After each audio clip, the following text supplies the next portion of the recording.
it and all of that, and we've got a case study, and we're going to be following this case study all the way through the 6 months that they're on the weight loss drug, because so many people are so interested in this.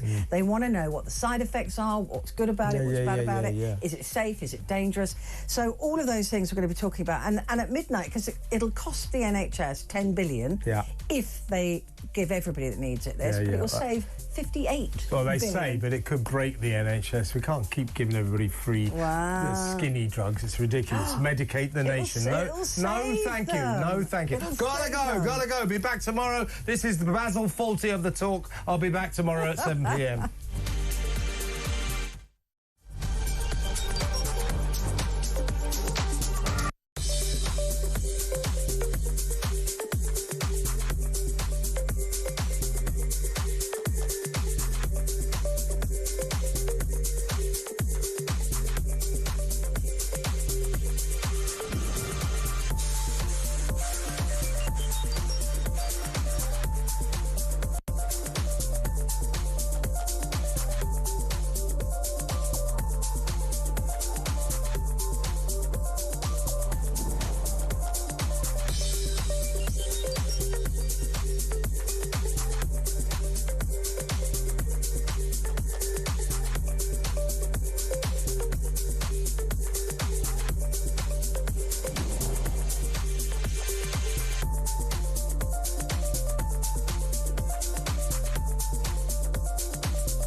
Across the UK, on DAB+, on your smart speaker, on your smart TV, and on your side.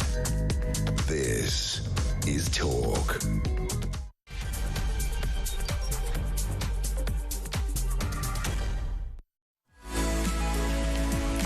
Hello there, and a very good evening to you. This is Petrie here with you through until 1 o'clock tomorrow morning. So, coming up at midnight, it is your chance to talk back. And the topic I want to discuss with you is weight loss medication. Do you think, I mean, lucky Kevin, who's naturally skinny, he just told me that all the men in his family are skinny and the women have issues with their weight. So he's quite lucky. A lot of people who are thin are naturally thin. They don't need to worry about it. But saying, no, we can't medicalise our way out. We can't just give people medicine to get us out of problems. But that's exactly what we are doing. And with people who are obese, they are on an enormous number of medicines. They're often with diabetes too, so they're on drugs for that. Often they need statins, so they're on those drugs. They take up a lot of time and a lot of energy with the NHS. So if we don't medicalise, I mean, I think that is a daft answer. I mean, let's not medicalise people with cancer either, eh? Should we not do that? So we do have to that's what the NHS is there for, in my view. But is it reasonable to expect, if you are overweight, to be able to get a jab to help you lose weight? Now, this will be divided between those who are lucky enough not to have issues with their weight and those who are unlucky, who will say, yeah, if I need a bit of help, why not have a bit of help? We'd get medicines with other things. Like if you've got type 2 diabetes, nobody goes, well, you shouldn't have that medicine really, should you? What you should do is lose some weight and then you won't need that type 2 diabetes medicine or the statin. So, yeah, you're on your own. So we don't do that. So what is the issue with these weight loss jabs? Now, I've heard people saying, all these fat people are stealing skinny, right? Stealing skinny. And this has led to so many people who are taking the drug, taking it in private. Now, I'm going to ask you to give me a call at midnight. You can change your name. I just don't see why you should have to. But if you feel like you want to, have you resorted to taking these drugs? Have they worked for you? And if you're not taking them, are you considering them? Because the numbers are huge. The numbers of people who are considering taking these drugs are enormous. So why not take them? And if we are going to have them, should the NHS pay? Now, as I was saying to Kevin, the cost, if everybody that needed them was suddenly just given them overnight, which they're not, there's a 12-year waiting list basically, or a 12-year spread of when they want to hand all these drugs out. So if everybody suddenly had these, it would cost £10 billion. That's half of all the drugs prescribed on the NHS, right? So it's a big number. But societally, this would save the country, is predicted, around 58 billion. And the NHS alone, it could save them 11 to 12 billion. So it costs 10, but it'll save an extra 2 billion over. And that will go up, the amount of money that's being saved. But there seems to be some resistance to this societally. But many people are now taking this drug. If you've seen somebody lose weight recently, bet your money on it. And I've got a friend I send, oh, this person here, this famous person here, lost weight through diet and exercise. Yeah, they haven't. So this is what people are doing now. They're resorting to lying about it because they feel bad, they feel guilty, they feel shameful about doing it. So I'd love to hear from you. If you don't get it, would you like to take it? It has now become, obviously, the rich can and the poor can't. And that is a tragedy, actually, because it's in the poorer areas of the country where there is the largest amount of obese people who are suffering bad diets, who have got no place to exercise. All of these things are usually in the poorer quarters. We'll go through all of these figures a little bit later on.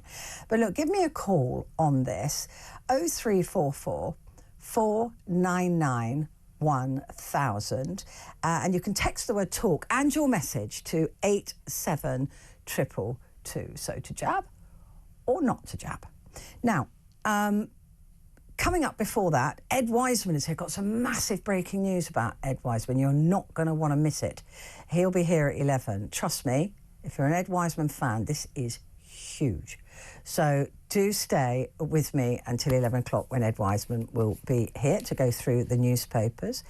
And we're also talking to Andy Lound because there's a lot of space stuff going on. We were hoping for a rocket launch, Jeff Bezos' latest, to launch tonight at 10 o'clock, but that has been delayed until tomorrow. There's been problems with it. So we're talking to Andy Lound about that. And also we've got a case study. We've got somebody who is actually taking, well, actually we've got two people who are actually taking the weight loss drugs, and we're going to be following their journey through the next 6 months to see what it's been like as the jabs go up in size, and strength. We'll be following that, see what the side effects are, all of those things, because this is such a big story at the moment. So I wanted to bring it to you as a special. So we'll be updating with these two people as they go through their journey. But first, so many questions are asked about the safety of this, oh gosh, what's going on? Is this a good drug? Is this just here for 5 minutes? What are the side effects? Do the side effects last? Boris Johnson took one of them. Can't remember which one. I think it must have been Ozempic. And he had to stop taking it, he said, because he couldn't bear the side effects.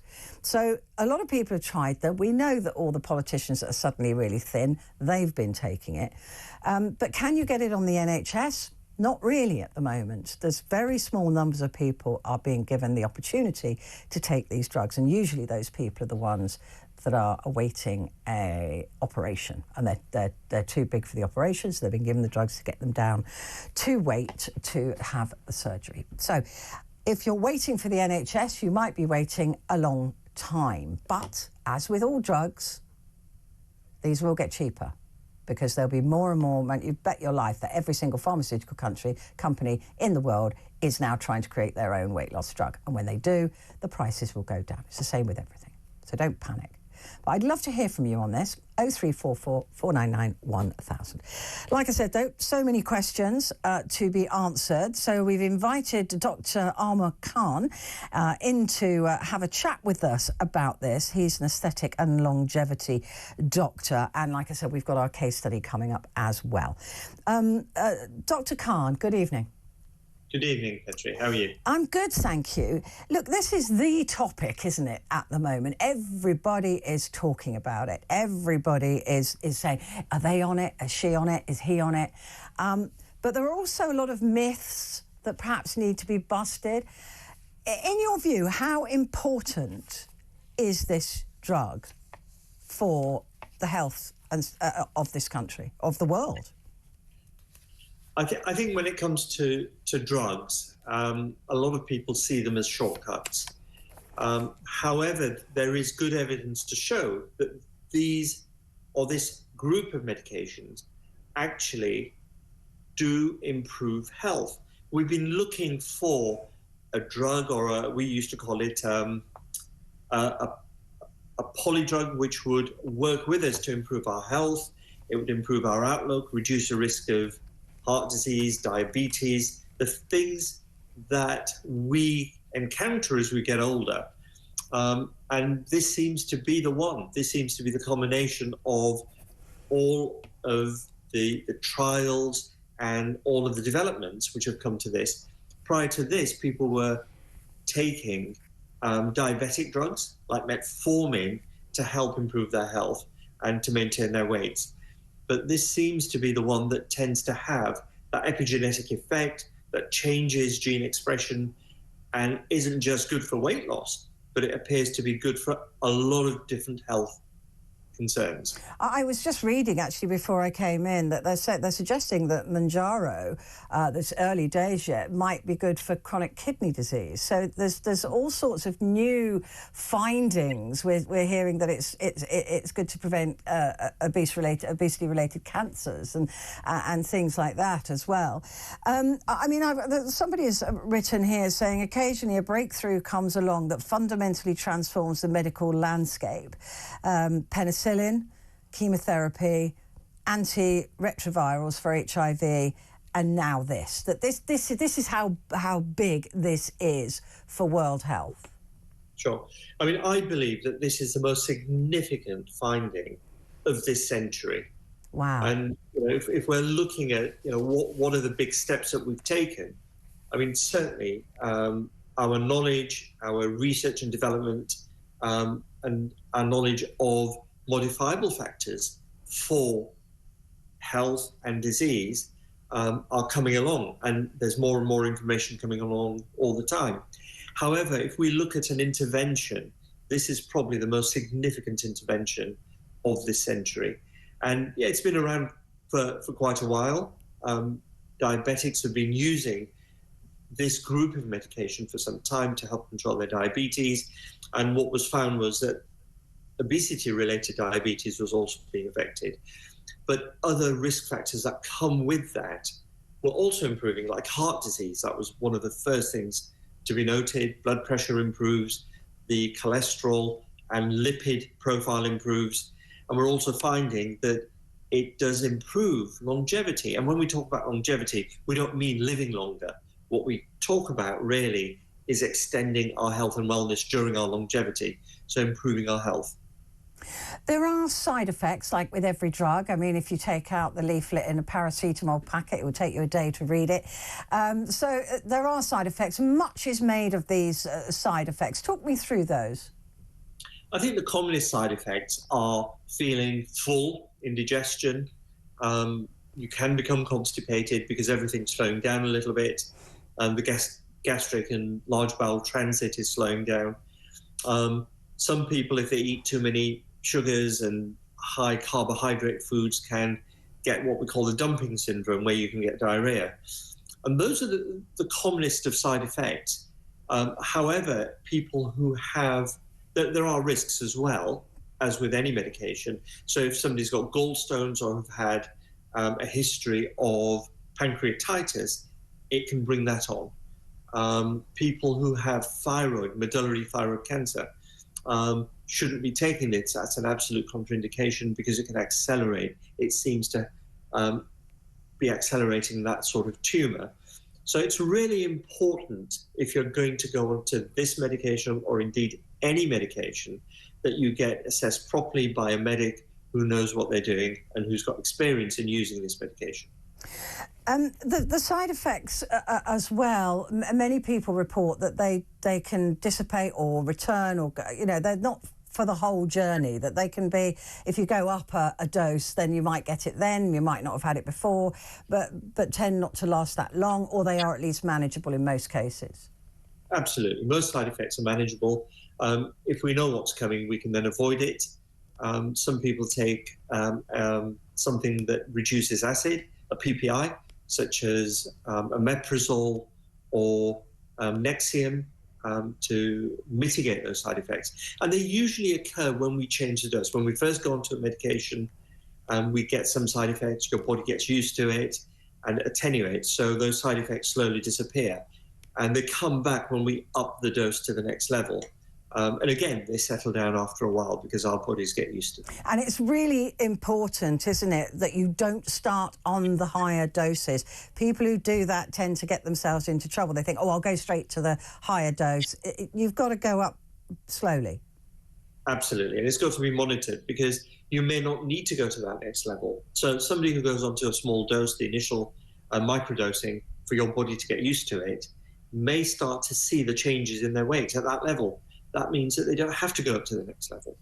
And, you know, again, that needs to be monitored and assessed properly. One of the things that can happen, and we've heard a lot about, is where people lose too much weight, they lose muscle mass, they lose lean body mass, and in fact, they actually become malnourished because they're not eating as much. And if you're not eating as much, then you're taking on less nutrition. But if you carry on eating the wrong things, then you're taking on poor nutrition. So malnutrition can occur in people who are not being monitored, getting the right advice about diet, exercise and nutrition. Yeah, I was reading a lot as well. I mean, there are so many people taking this drug now that are getting it on, some of them from proper chemists and things like that, but others just because they're cheap. But there's a lot of fakes out there. I don't know why anybody would choose to do that, because you're injecting it into your body. But there are fake drugs out there. We've got to be really careful with that, right? Absolutely, absolutely. When something like this happens, it's a phenomenon. And people want to get on board. People want to make a quick buck out of it. So you're going to get fake medications. You're going to get systems which aren't really supporting patients. They're designed to make money rather than to improve a patient's well-being. And I think it's really important, you know, when you get it privately, then yes, there is a cost associated with it, but it doesn't have to be ridiculous. And in most cases, that cost is mitigated by what people are saving, by not drinking as much, by not eating as much. So really, it can become cost neutral. You were saying earlier on that the NHS isn't offering it. News came through today that NHS was now offering Wegovy, which is semaglutide, same as Ozempic, as a weight loss or a weight management drug. But the criteria are so strict that very few people actually qualify. Yeah. A lot of people listening will say, well, look, there was that nurse that died. And one of these weight loss drugs was mentioned as part of the reason that she died. And that has spooked a lot of people. Sure.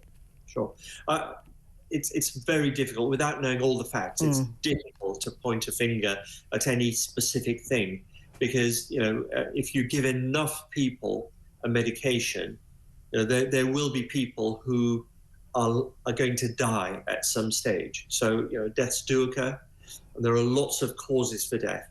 I think it's dangerous to start pointing fingers and to start assuming what that death was caused by without knowing the facts.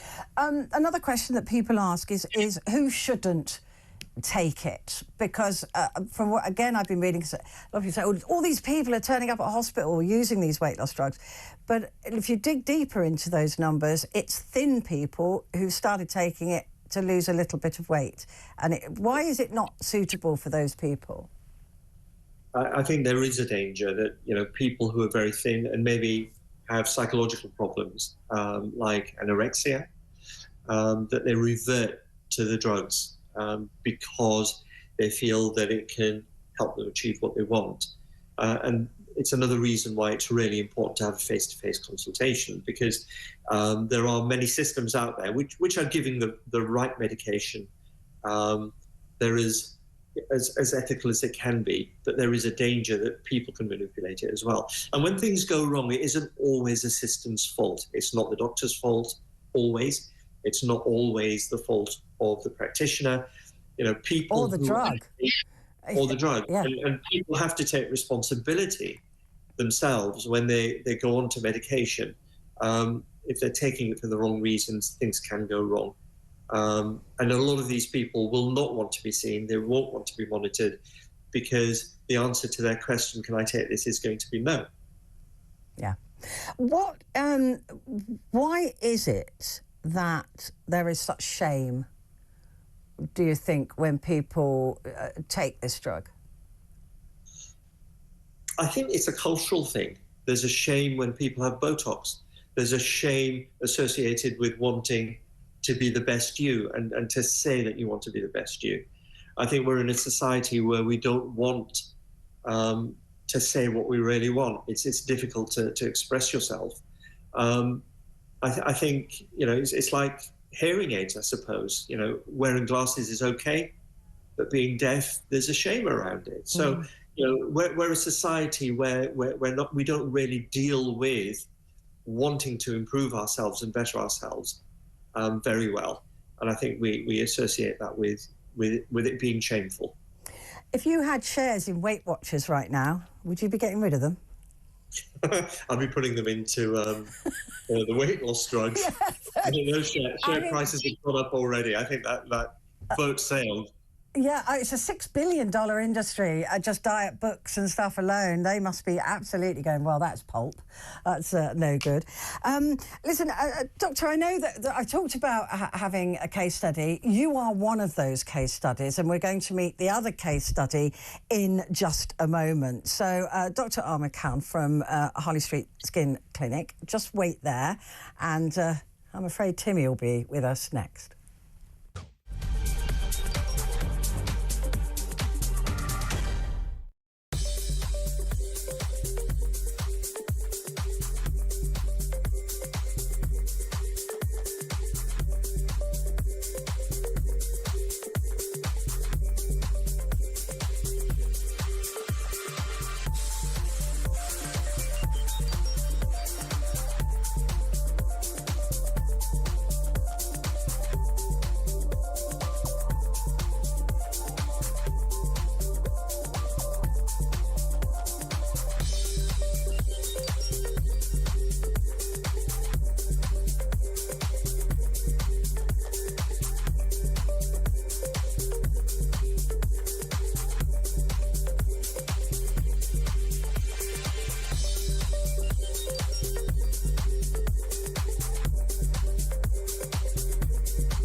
across the UK.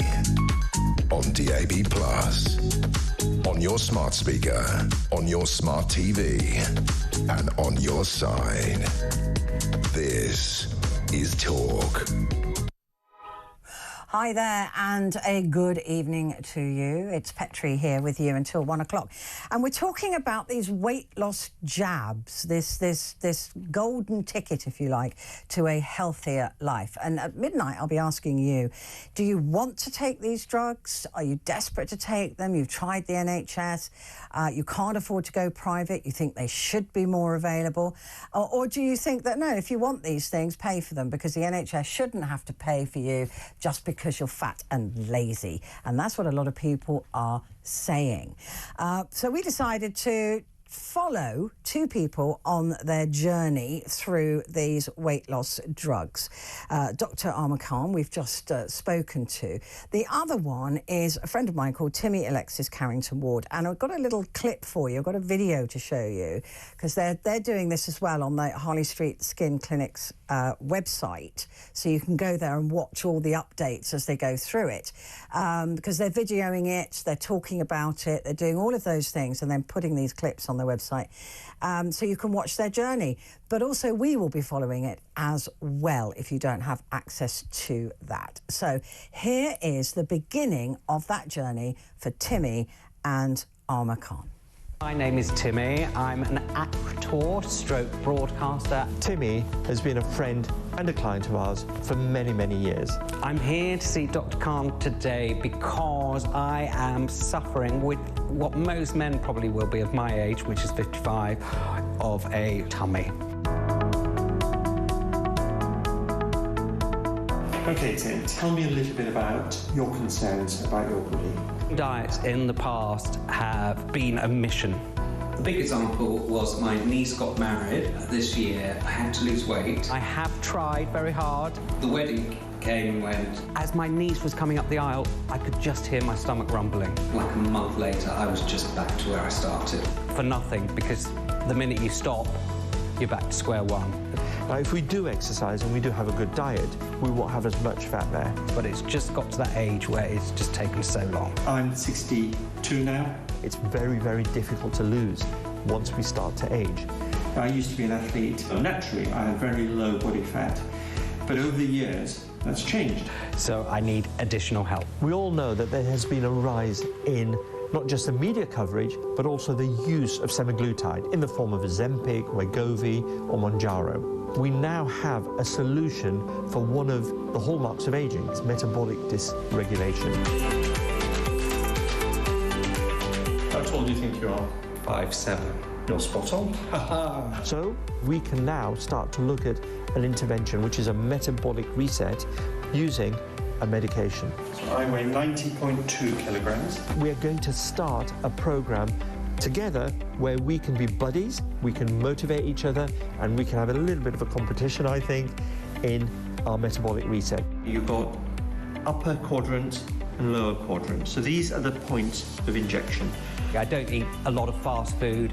I'm exercising. I'm hoping to feel healthier, to look healthier. So today is Friday? Friday. So you'll give yourself an injection every Friday. It doesn't matter what time of the day. That's going to be a 6-month program. In here, a box full of the actual needles that we're going to use. They're sealed. Over which we're going to be adjusting our doses. We have semaglutide. It's in a pen form. Talking about how we're feeling. Open the actual needle. Yeah. The side effects. You screw it on. And the changes we're having to make in our habits and choices. The needle is very, very fine. Did you feel that? No, not at all. I didn't, if I'm honest, put it in myself. I couldn't. Dr. Khan very kindly put the injection in, which was nothing. I've tried the injections before, so I'm not scared of the injections because I'm a real needle phobe. One. Click. That, I have to say, is so easy and smooth to do. It's really unusual to see a doctor trying it out, but I think it's important because there is so much disinformation out there. Honestly, I am so excited. I want to start to live the life that I want to live. I hope it's going to be life-changing. Not the life that I'm restricted to. So there you go. That was the beginning of the journey, and the two on that journey, like I said, Dr. Alma Khan and Timmy Alexis Carrington-Ward, who you may know does our theatre reviews, but badly most of the time. But Timmy, hello, good evening. You're so naughty. You're so naughty. I know. Yeah, listen, I'm a jabber. The heart. And yet you're jabber. you're jabber the heart, you are. Well, yeah, we're great. That's the trouble. What about my tummy for the world to see? I know, but that is brave, because as I was saying to Dr. Khan a moment ago, and there's some stories I've got in front of me here saying there's so much shame associated with taking this drug that actually we're quite lucky that you are such a show-off, because a lot of people wouldn't want this journey to be broadcast. A lot of people are not talking about it. They're not even telling their friends. They probably would rather read the paracetamol side effects. Yeah, exactly. When you said that, I thought, I'm going to have a little read of that. Oh my God, yeah, as if. But listen, No, you've got to, honestly, and I know what people will think. They probably say, oh, look, I need to lose 2 stone, okay?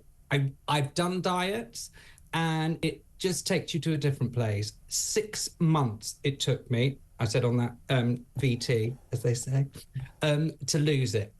And that was not going out, because, if I go out, I'm going to eat or I'm going to drink or do that or whatever. And honestly, she got married. I could hear my stomach rumbling as she's coming up the aisle.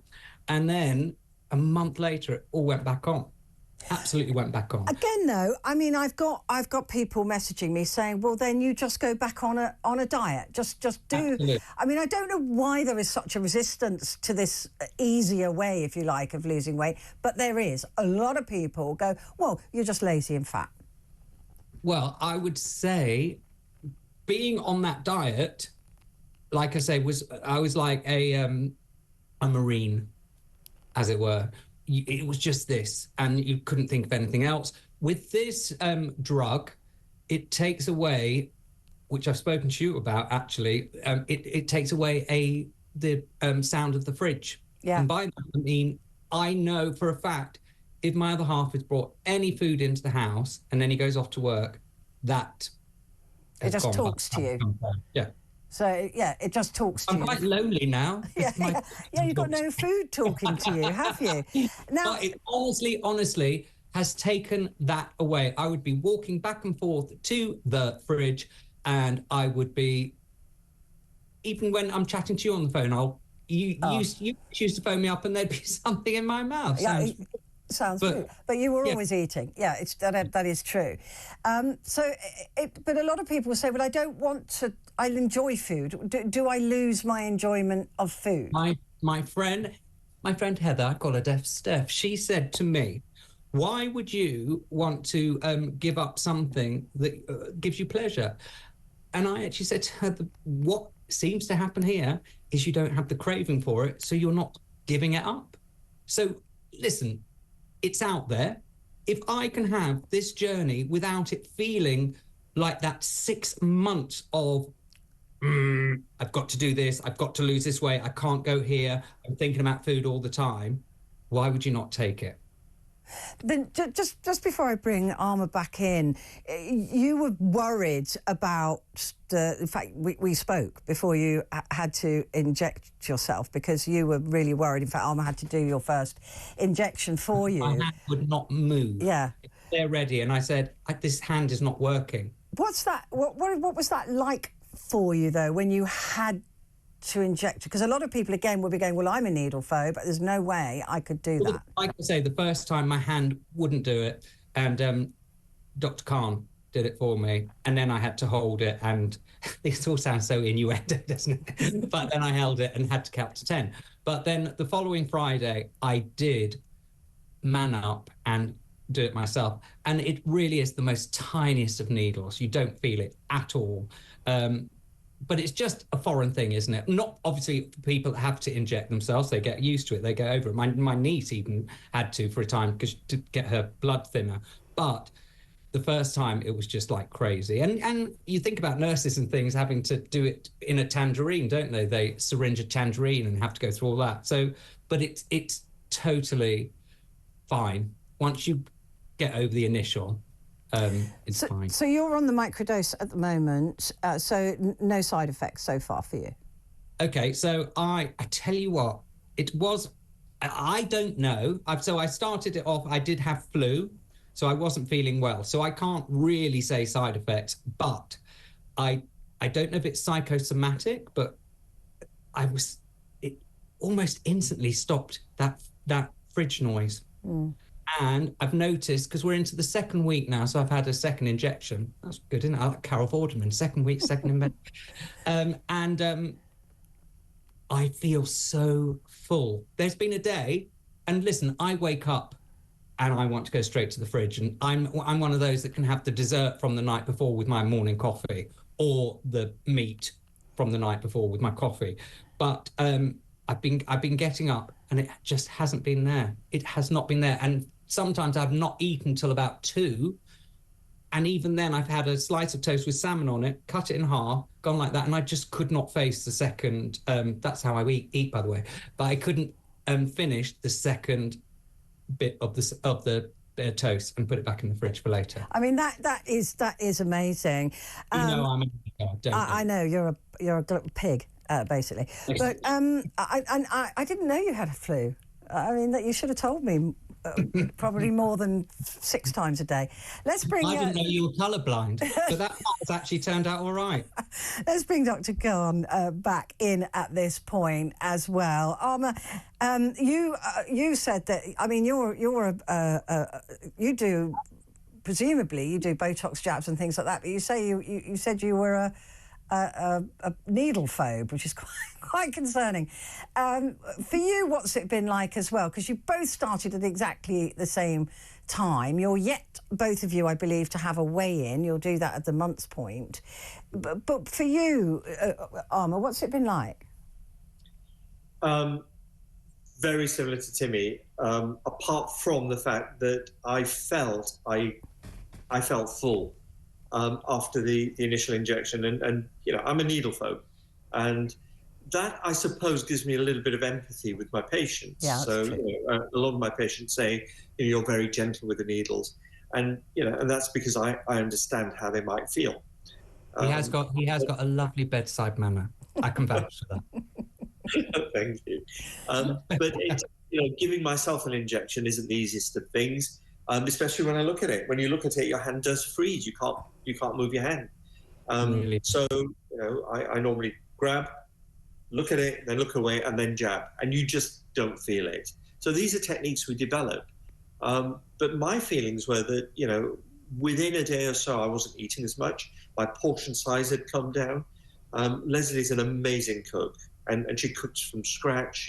Everything's fresh, and you know, it's delicious. And this thing about giving up things, we're not giving up things. In fact, when you go on a diet, you give up a lot more of the things that you really enjoy, and you force yourself into this.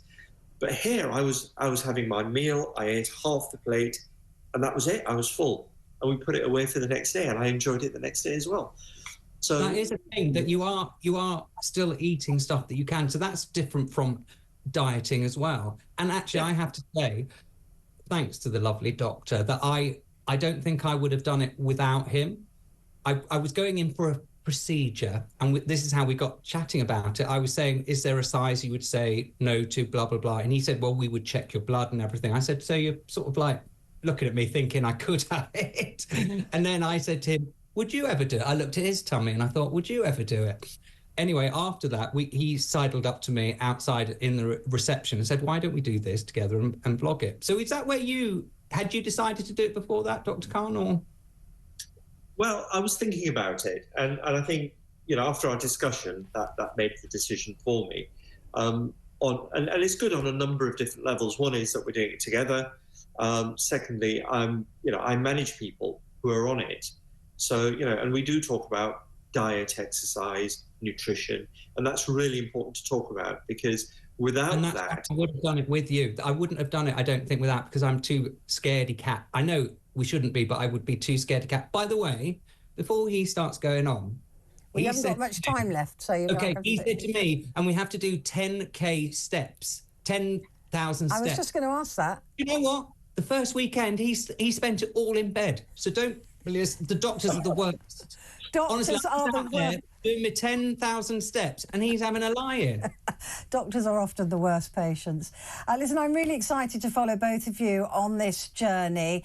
It's just funny with Timmy. He just thought he needed to lose a couple of pounds to get bikini ready, and then we see that big gut. So I think that's been a realisation for him that perhaps things were a little worse than he thought. This is going to be really fascinating. Thank you both for agreeing to do this for me. Dr. Armour Khan and Timmy Alexis Carrington Ward, thank you very much indeed. And if you want to watch their progress on Dr. Khan's website, you can do. And also, of course, he offers this as a private treatment, but it's Harley Street Skin Clinic, all one word, .com. Harley Street Skin Clinic.com. Quick break, back in a sec.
Across the UK, on DAB+, on your smart speaker, on your smart TV, and on your side. This is Talk. Hi there. So there you go. There's our special on this weight loss jab. But coming up at midnight, I want to talk to you about it. Is this something that you've been considering doing? I mean, maybe once you've seen these two guys go through the journey on this show, that might, increase your, curiosity about it or your determination to use it. 1 in 10 women in this country are taking weight loss medication, whilst almost 3/4 are considering it. This is huge. This is a massive number of people. The survey of 1,000 women aged 30 to 75 found that most were considering taking the likes of Wegovy and Mounjaro to help them lose weight this year. But many of those women admitted they would only do so secretly to avoid the stigma surrounding weight loss that was not the result of diet and exercise alone. And this really fascinates me, this aspect. I'd love you to call me. Do you think this is cheating? Is this stealing skinny? Because I don't understand why, if you're a thin person anyway, you would object to somebody getting their weight under control. But there seems to be this sort of this stealing skinny, this jealousy, this nastiness that surrounds these drugs that means so many people are now doing this in secret, or they're lying about it and saying they're doing some other diet. Why is there shame attached to taking a drug that can improve your health when there are so many other drugs out there that people take to improve their health And they could do something about it, perhaps, especially type 2 diabetes. Anyway, so I want to talk to you about it. Are you considering this? Are you thinking about it? Have you done it? What worries you about it? Should the NHS pay for it, or should we have to pay for it privately? Give me a call, 0344 499 1000.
Across the UK, on DAB+, on your smart speaker, on your smart TV, and on your side.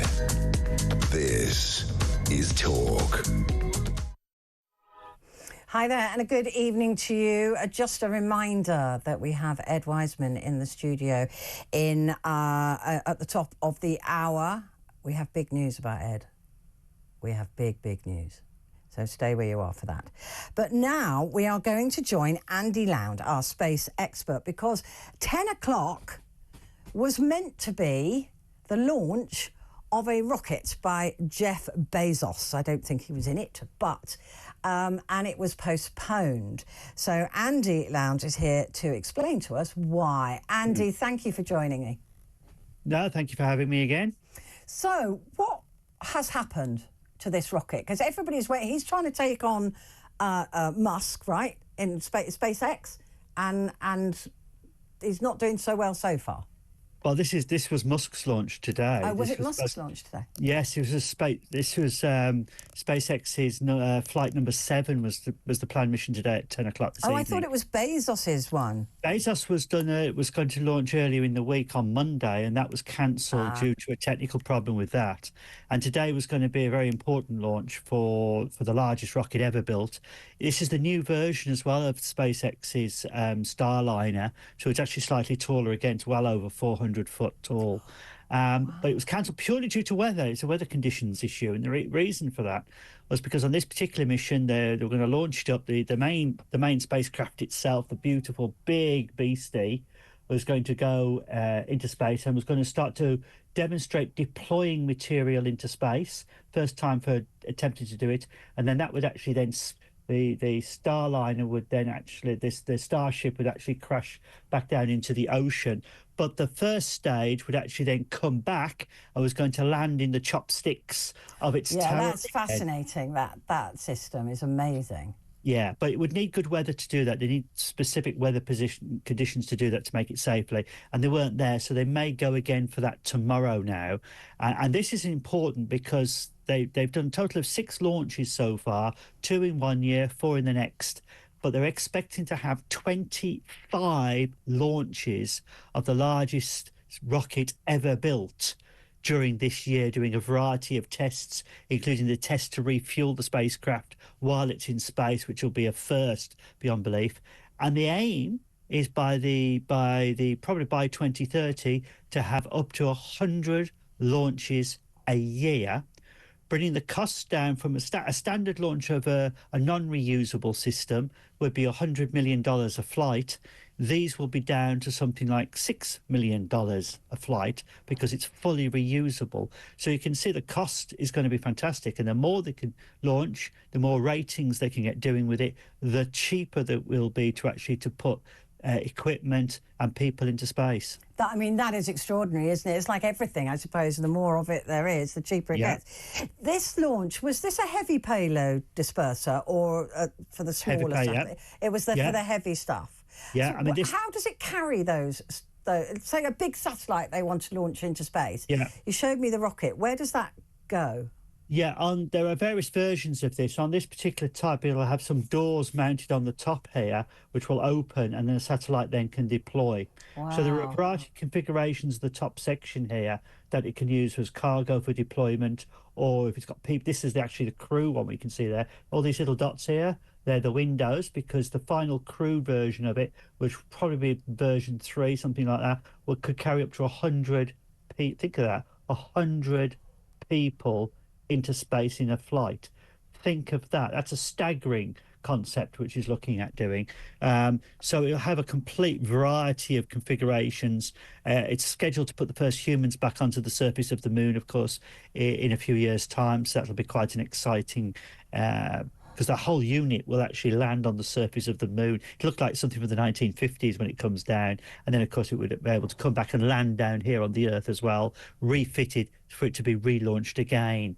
So this is quite a spectacular thing. It could put 100 tons into low Earth orbit, but they're aiming to go for 200 tons for one of the more operated versions. So you're looking at a staggering leap. I mean, I sit talking about it and I'm thinking, I'm almost sitting here talking about science fiction. I used to watch people like James Burke and Patrick Moore on the TV doing the commentary on space launches in the late 60s and early 70s and what they were talking about. I find myself here almost living in a science fiction world because, wait a minute, what I'm talking about is so much further. For instance, the Saturn V had 7.6 million pounds of thrust. This vehicle, SpaceX, is 16 million pounds of thrust. And that will actually get rated slightly higher as time goes on. It's absolutely breathtaking. And of course, exponentially, of course, these things will just, like you said, it speeds up. Once you've got a solution, then you just make that solution better. But how important has it been for these private enterprises to advance space so rapidly over the past few years? Because you have to look at Musk, love him or hate him.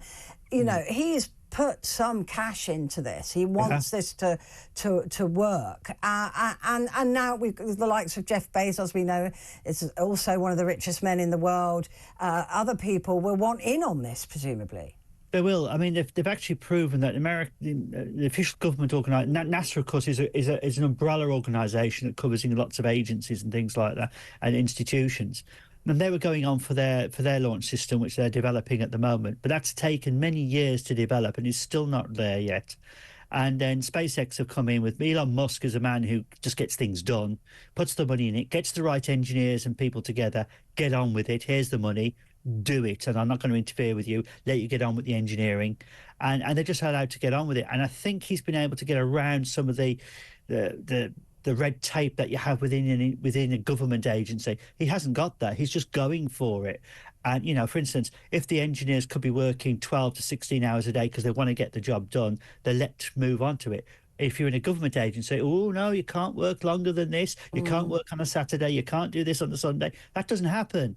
In the private industry, you go for it. You live the work. And that's what's making this happen. And it's critical because it's pushing the technology forward. And the fact you've got a rival company now in, I think Blue Origin is quite important, although it's complementary rather than a full rival. But I think that's quite important because that drives, that little bit of competition drives them ever further forward. And even you've got China now, state subsidies, state controlled, are looking at their private companies which operate in there and getting them to push a little bit because they're realising how effective that can actually be.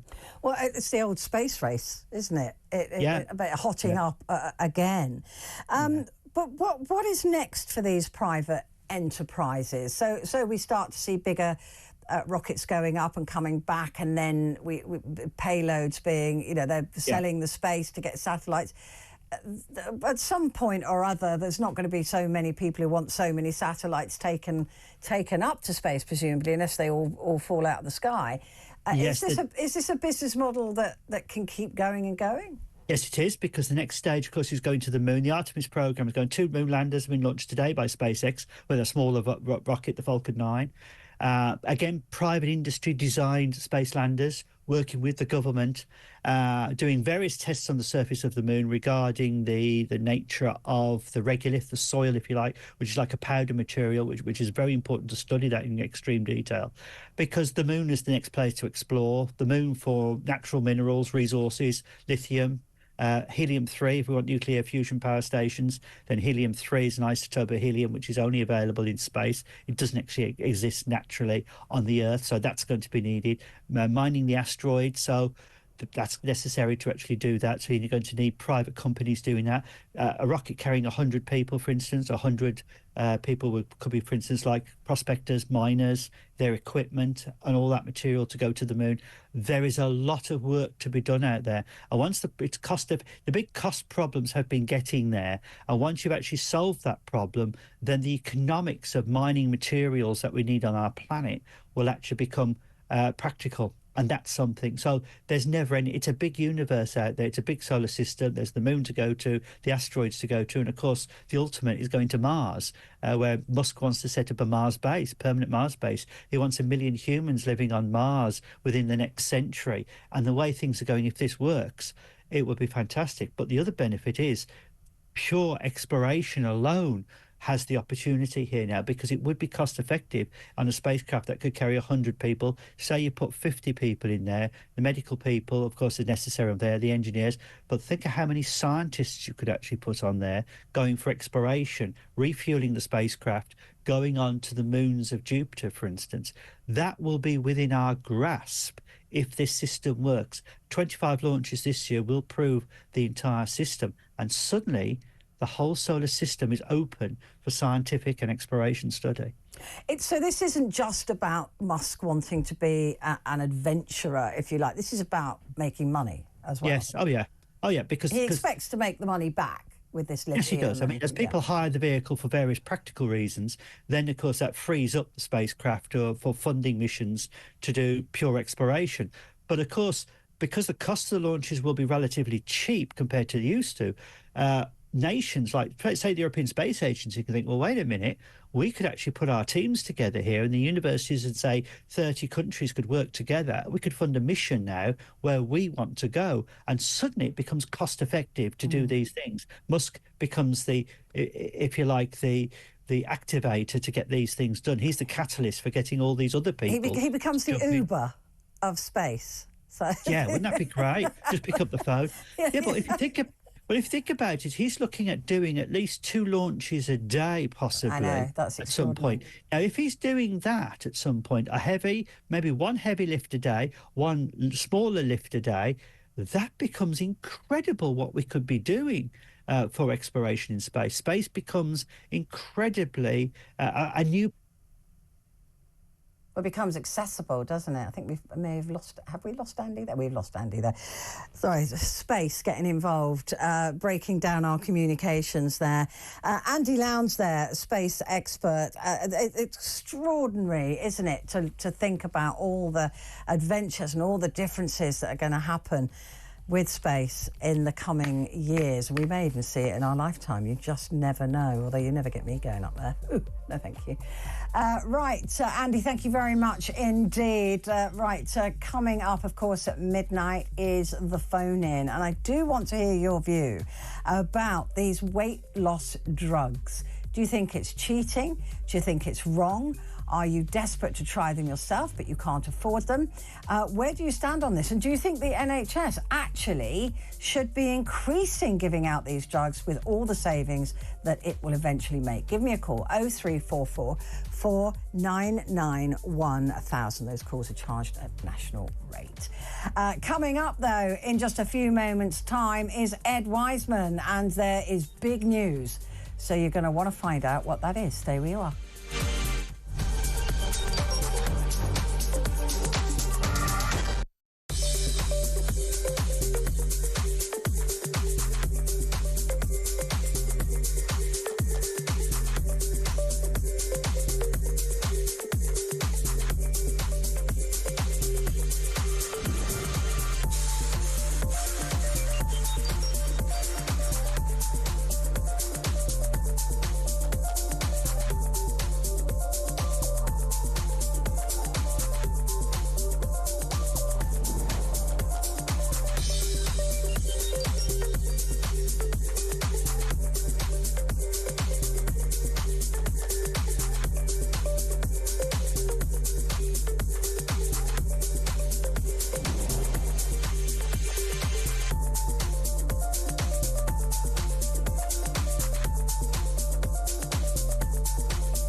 Across the UK, on DAB+, on your smart speaker, on your smart TV, and on your side.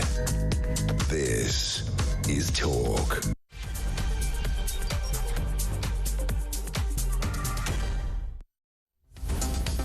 Hi there, it is great to have your company, and for the next hour we have Ed Wiseman in the studio, and the big news is the moustache has gone. It's true, Petrie. I know we are here to read the newspapers, but no, I don't care about them. I've so far covered this momentous occasion, which was me shaving the other day. I don't know what I'm going to say to Gary in Glasgow, who I think quite liked Gary it. will be fuming. But unfortunately, for now, at least, the beauty of shaving your moustache off is that it will come back. There's no two ways about that. Sure as night follows day, it will grow back. Well, I mean, look, I know I ribbed you mercilessly. Oh, absolutely. Yeah. But now you miss it when it's gone. That's the thing. Did I say I missed it? I think you implied, heavily implied. That's what this is about, isn't it? Do you think so? I think well, so. Listen, I had my team put together a little tribute. Go on. For your moustache. Okay. So it's not just a stick-on one from a joke shop. This is a tribute for the moustache that was brutally murdered by Ed Wiseman. Earlier this week. And that's you there for... You've Googled me and you've Googled other serial killers. Yeah, others. Because I said you look like either a 70s porn star or a serial killer. And there's a big Venn diagram There is a Venn diagram with Ed Wiseman. Yeah, right in the middle of that Venn diagram. So, I mean, look, you killed it. Why? Yeah, partly because I thought new year, new me. And the obvious low-hanging fruit was to shave off my beard and moustache. And as every man will tell you, when you shave off your beard, you do just make your moustache smaller and smaller and smaller until you eventually just have a little pencil moustache. Or a very unedifying... Or a Hitler tash, or Lord Kitchener, depending on how much time you have. Yeah. And I just got rid of it. I just thought, today is the day, and I start afresh. Well, I think your porn career is done for. Yeah, the phone has stopped ringing now. My services are no longer needed on set. Yeah. But as it grows back, I'm anticipating more and more interest from the adult film community, right? As well as from I mean, how does she? I thought you did this. Yeah, she's fine with it. Absolutely fine with it. I bet she is. Does miss it. She has actually said, sort of prefer on a number of occasions very overtly, I prefer you with some beard. But she also knows that you can't. It's very difficult to maintain a moustache at exactly the right length. I don't have any problem. No, you don't. You're fine. You're a natural. You're a natural. My moustache. Preening your facial hair so that you do tread that line. You don't want to look like a coach driver. You don't want to look like an inept serial killer. Yeah, you want to look like the proper serial You want to look killer. like the real deal. Yeah, yeah. I think that's the problem. So that's why I'm coming at it from. Well, look, you know, should the moustache come back, which it will. he will be very welcome. Which it will. But I don't know whether to do the same moustache, whether to do sort of 80s tash. I think you've got to go for the Burt Reynolds. Oh, really? Okay. Yeah. I was thinking about a goatee. Yeah. Let's ask the audience, what kind of moustache should our serial killer / 70s porn star have when I he may comes not back? abide by the results of this poll. I think we should abide by this poll. I think that is the challenge. Do you think? Yeah, definitely. Just the worst possible moustache? Definitely. Send us a message at 87222. Put the word talk. What happened to lamb chop? What happened to sideburns? You don't like the Gen Zs haven't picked up on that. They wouldn't even know what that was. They've got a lot of sort of pencil moustaches going on when you go down to the big Weatherspoons They've also and Dulwich. got top buns and things like that. There's a lot top of very knot, whatever they're called. But maybe we're the ones who are wrong. Maybe that's. Are you capable of growing an absolutely full Grizzly Adams style beard? I mean, I don't know. I've never tried. You should. I've never tried because I get to this point every cycle. I just shave it all off, and I think this is ridiculous because you do need to maintain it. Yeah. And you do need to sort of wash it. And I think, I mean, I don't know, I could be wrong. Maybe lots of people out there will be listening and about to text in with beard oil recommendations, but I don't want to buy beard oil. You know, I'm not a beard oil guy. I can have a full Grizzly Adams beard in a couple of days. A couple of days, if you really focus. Yeah, if I really work at it. If you cancel your other appointments. Yeah, I can get that done. Yeah, no, I don't want to get too fashionable. Well, I think that the tribute was worthy. The moustache. Yeah, was no, I worthy think it of was. the tribute. Could I have a DVD of that? If that's okay? We can sort that out. I can drink a glass of wine. Right, we have a text here. Edwise, I'm fumigating right now. He said, "Bring back the handlebar moustache." Bring back a handlebar moustache. Yeah, that's from Gary. I think a handlebar moustache, again, underrated. Nobody's doing that. Celebrities aren't doing that. It's been out of fashion since what? There's a really good reason. Do you think? Yeah. What is the reason? Really good, because it looks rubbish. It's too distractingly gorgeous, I think, is the issue. Again, Lord Kitchener, it worked. Yeah, of its day, maybe. I don't know. You don't see that kind of moustache very often. You see this. There really is a really good reason. I don't know. I mean, someone's got to bring it back. Whenever a trend returns, right? Whenever it comes back into the zeitgeist, somebody's got to do it first. Somebody's got to look at a bad moustache and think, you know what, now is the time. Well, if anyone could look at a bad moustache and think now is the time, I think it's you. Yeah, but I tried it, shaved it off, and nothing's happened. Well, nobody's doing the Wiseman when you walk down the street. Yet. Nobody did the Wiseman. I need to do something more audacious next time. Here we go. Catherine said, Ed Wiseman is looking very handsome without his moustache. I prefer him without it. Interesting. I wonder who Catherine is. That is...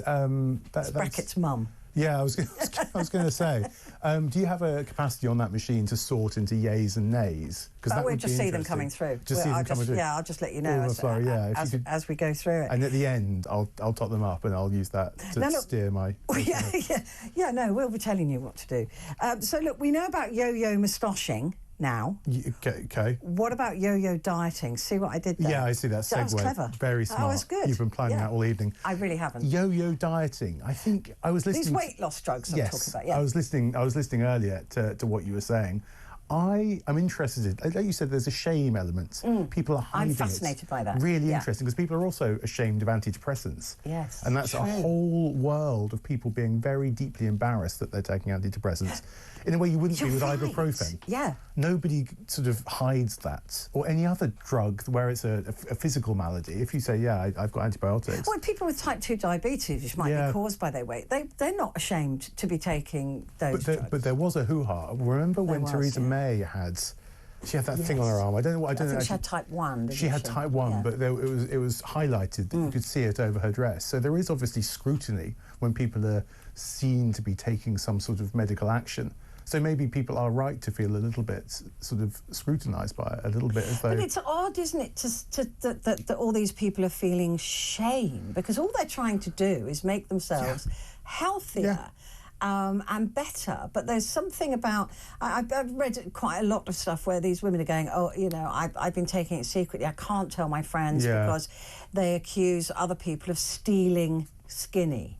Oh, interesting. Yeah, the term stealing skinny. Without having done the Without having work done the sweat and tear. Yeah. But these are often people who are naturally thin. Exactly. And who've never had to do that themselves. Which we're only just starting to understand the genetic reasons behind obesity or otherwise. Also, they're probably all on it.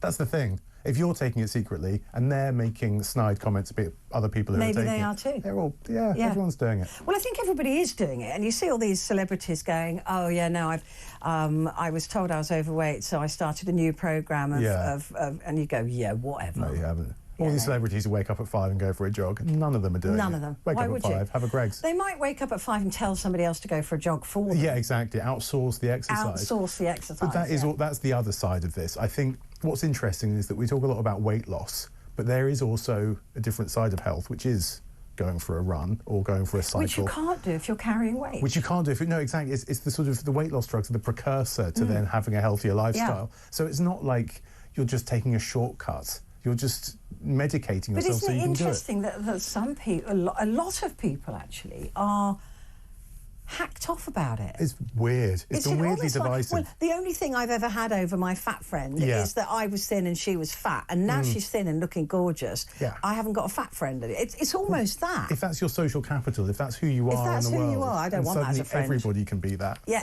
but that's it. That's the point, Then what's the point? Then who am I in relation to these people? If the only... thing that you've got that you think is of value about yourself is that you're thin.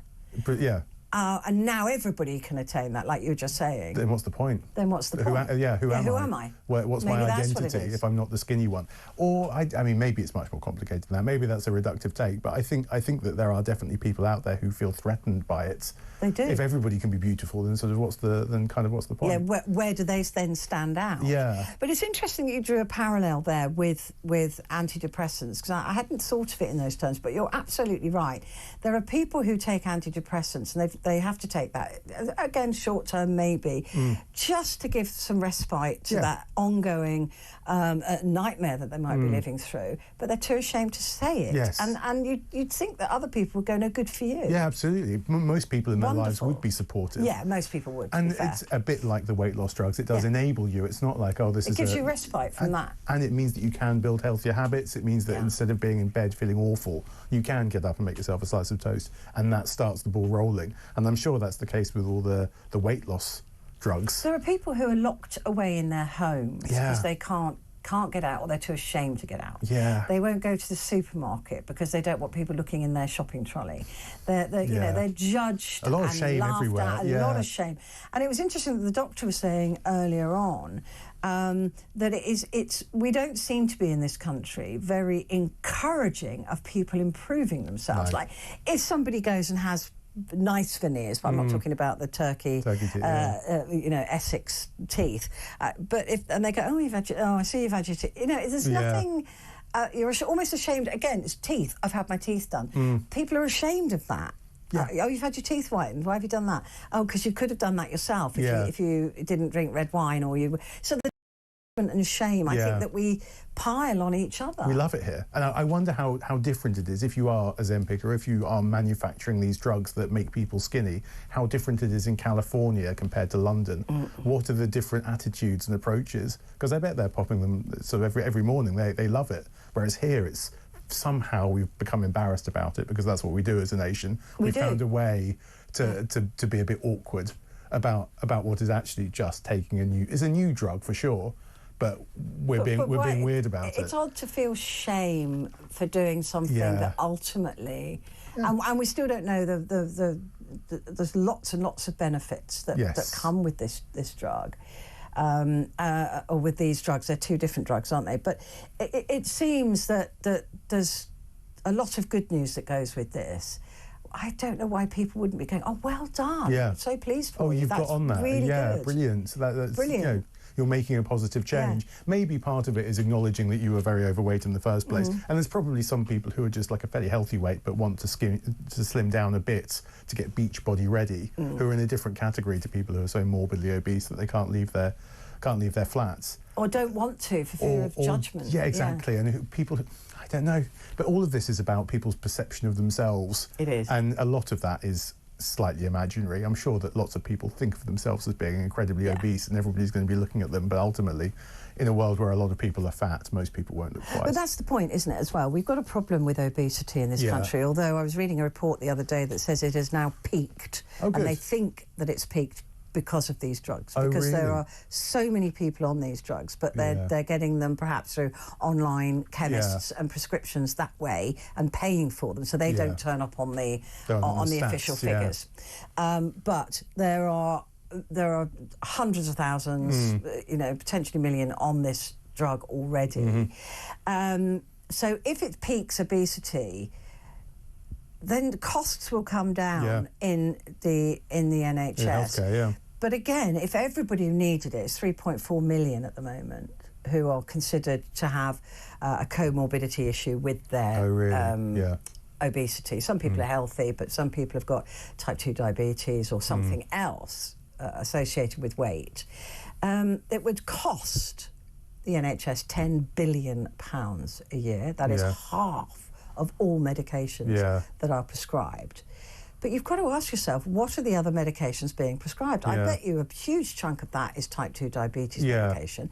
Then statins. Yes. You know, all of these other drugs that are associated with weight gain. But it would cost 10 billion, but a potential to save 58 billion. And there must be other outcomes in care and longevity and the other services. And working life and all of that. And productivity and also just quality of life, which, you know, isn't something we should necessarily always... No, no, precisely. And as a nation, we're ageing, where obviously life expectancy is increasing, but we now have a responsibility to make sure that those 10, 20, 30 years are healthy. Especially if they want us to work until we're 72, right? Precisely, yeah, exactly. And so there's no point in cementing in this obesity problem to people who are currently young and could probably fend it off rather than live a whole life being overweight and therefore have poor outcomes in old age. But the problem is, though, isn't it, that if this is considered to be the quick fix or the easy fix, once people stop taking it, of course, they could go back to... There's all sorts of studies being done at the moment about the memory of fat cells. Yes. Big deal about this.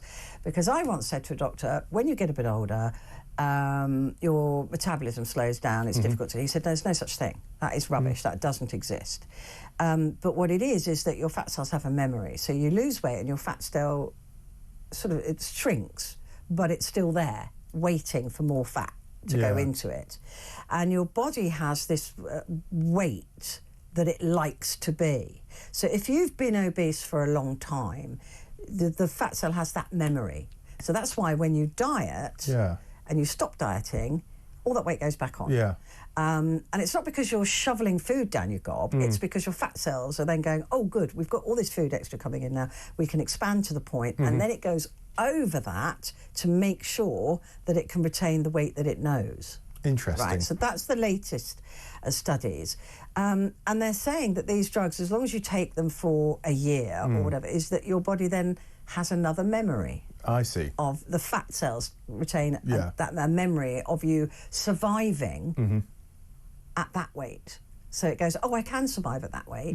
So we'll just go up to that. I find that really interesting. Because obesity is not just about, oh, you're fat and lazy. And a lot of people love saying that, especially people who are naturally thin. True. Go, oh, you're just fat and lazy, that's why. It's very easy to make these sort of sweeping generalisations. But also you have no idea what people's lives are like, We've only had sort of meaningful medicine for, a few hundred years, if that. We're right at the start. We're going to be learning so much more about it. That is my worry with the weight loss jabs is that there's something lurking around the corner that we haven't thought of. Except that semaglutide has been used for diabetes for a long time. Yeah, for a long time. And it was then discovered that the side effect of that was weight loss. Yes. So that at least has been around for a long time. Yeah, I'm a little bit more optimistic about that. I don't know. I find myself, I'm not exactly a conspiracy theorist, but I do just worry.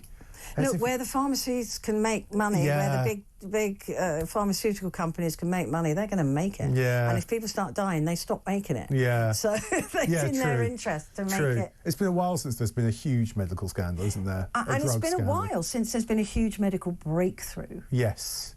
And this could be, I mean, the doctor was saying earlier, he thinks this is the biggest thing of this century. Well, obesity is one of the biggest diseases that's afflicting the UK, certainly the Western world, and also parts of the developing world as well. I think they've been pretty dunked on by American-style food. Exactly. A lot of them are eating a lot of, you know, palm oil. So we need to learn what these foods are doing to us, but of course they're still going to keep selling them to us. Oh, yeah, absolutely. Well, I mean, that's the other problem, isn't it? When are we going to start thinking maybe we should have more than one or two natural ingredients in it? When these big companies stop making billions out of it. I mean, this is the problem. We're up against liars, cheats, people who want to make money. They don't care about us. They just want to make cash. Yeah. And you can't win against that. No, no, but you can soften the blow with some drugs that sort of take the edge off a little bit. Yeah. And that stops you from buying it. That's just hitting back at the big guys. Right, let's take a break. Ed Wiseman and myself, Petrie, will be back in just a moment.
Across the UK, on DAB+, on your smart speaker, on your smart TV, and on your side.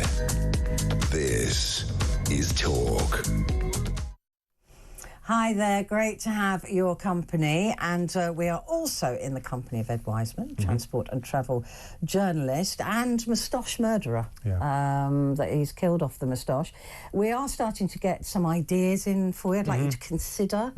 Martin says no to the handlebar moustache. He says it looks wrong. Yeah. We're going to use the word wrong. That's not the word he used. Yeah. But I'm with Martin. Oh, really? Martin says that. Carol has said it's got to be the Poirot. It's got to be the Poirot. David Suchet. David Suchet, his Poirot, you know, so up from your lips at the corners, square there, and then a bit of a twist at the top. It's a very weird one, that one. And it's been absolutely co-opted. You know, it is now Poirot. I think, Carol, I'm superimposing it. Do you think? Are you thinking hard? I'm going for it. Really? Yeah. Okay, interesting. I never would have considered that one. Well, you need to consider it. But will I need product? Will I need gel? Yes. Will I need... Why are you against product? Someone to wax it. Because I don't know. It's not that tricky. I don't... Talking of people's self-perception, I don't perceive myself as someone who buys hair products particularly, or beard, you know when you... I don't know, it's all a bit... I bought my son loads for his Christmas stocking. Does he like beard it? Oil and oh, he loved it. It's meant to be very good, but to me, I just think... He hasn't got a beard. This feels like something David Gandy would do, you know? Oh, and yeah, and you're not... him. No, good for him. Like, I'm sure you're having a nice time. I think you need to consider the Poirot, but the handlebar moustache is definitely off the table now. Absolutely no handlebar, but possibly Poirot. Any others? Are there any others coming through? Well, Gary has said that he's put the Kleenex box back now. He's stopped crying. Fine. So it wasn't very long he cried. No, he mourned briefly. A respectful 10 minutes. But maybe he'll be able to tell us, what he thinks would suit you. I'm open to suggestions. Yeah. Well, Catherine said you look handsome without it. Okay, fine. That's what I need to hear from Catherine. Yeah, I think she's wrong, obviously. Yeah, no, I think so. Yeah. Opinions differ clearly, but I'm probably going to come back here in 2 weeks, which isn't really enough time to do anything. Not for a full Poirot. Not for a full Poirot, and that's the other thing with moustaches. It's the awkward bit in between. You can go from stubble. I thought you were already showing us the awkward bit in between. No, this is just unshaven. This is just unkempt. Incidentally, this is one of my New Year's resolutions, just falling by the wayside. I was going to try to make sure that I was either trimmed or just shaved, because otherwise you just end up looking like you've stumbled in off the night bus. You do. That's exactly. And I thought that was a look you were going for. No, this isn't a deliberate. This isn't a stylistic choice. This is just my sort of natural, slightly hirsute, dishevelled. Yeah, precisely. Sort of smelling a bit of mini cabs and just generally... Yeah, you're not painting a very pretty picture. Right? No, precisely, but maybe I'll get back on my wagon. Maybe that's the thing. I lasted almost 2 weeks before sort of reverting to... So much easier to grow a beard, that's why I do it. Right, let's turn our attention to the papers for Thursday. The Times, ceasefire joy on both sides. From what I was reading earlier, this seems to be a little... premature. Yeah. The deal has been held up at last minute. Arguments about the extent of the Israeli military withdrawal. So, because this isn't a full withdrawal. This isn't a full withdrawal of Israeli troops. This isn't a full swap of prisoners. But I suppose any respite is good. This is just brokered between Qatar and the US, but they're waiting for Trump to sign it off. Brilliant. He's also doing the Chagos Islands as well. He's got a lot to do on the first day. Yeah, no, exactly. No, I'm not. I'm struggling to share the same enthusiasm felt by both these Palestinians and these Israelis on the front cover of the Times. I feel as though it's been so awful and so bloody for the past however long. Is this really going to last? Yeah, I agree. Still got tanks in there. Surely it's only going to take one soldier to be a bit too trigger happy, and it just feels like it's going to kick off again. It's also, why just do a half a deal, right, or do a bit of a deal? You know, the idea that under the deal 33 hostages, including all surviving captive women, children and men over the age of 50, will be freed in the coming 7 weeks. In return, Israel will free hundreds of Palestinian prisoners.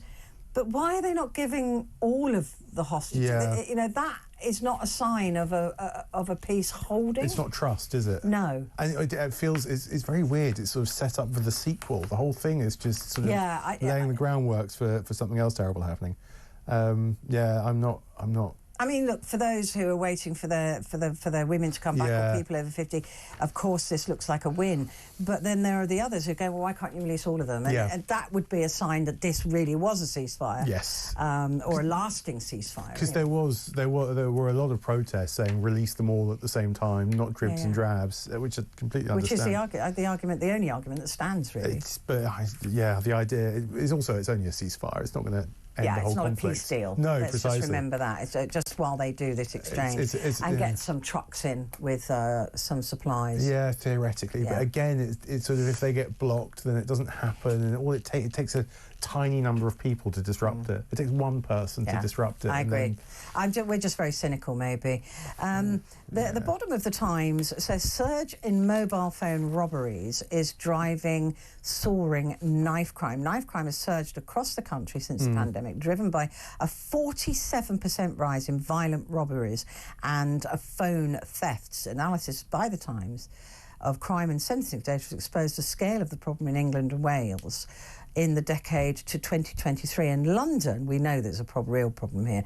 There has been a surge in the number of phones being snatched by knife-wielding attackers. And maybe it's because people are feeling emboldened to try and stop them from taking their precious phones. Do you walk around with your phone out? Yeah, I don't tend to. Occasionally. But I mean, in Greenwich Park, it's sort of... Okay, so not on Oxford Street? No, I try to avoid Oxford Street. Yeah, everybody who lives in London tries to avoid Oxford Street. That's the kind of thing. I don't really go into Central that often, so maybe I let my guard down a bit. But, you know, I'm not... I tend to know where I'm going, so I'm not I suppose it's tourists, isn't it, who are looking at Google Maps trying to find random what you see is people coming out of tube stations and immediately getting their phones out and then looking at their phone.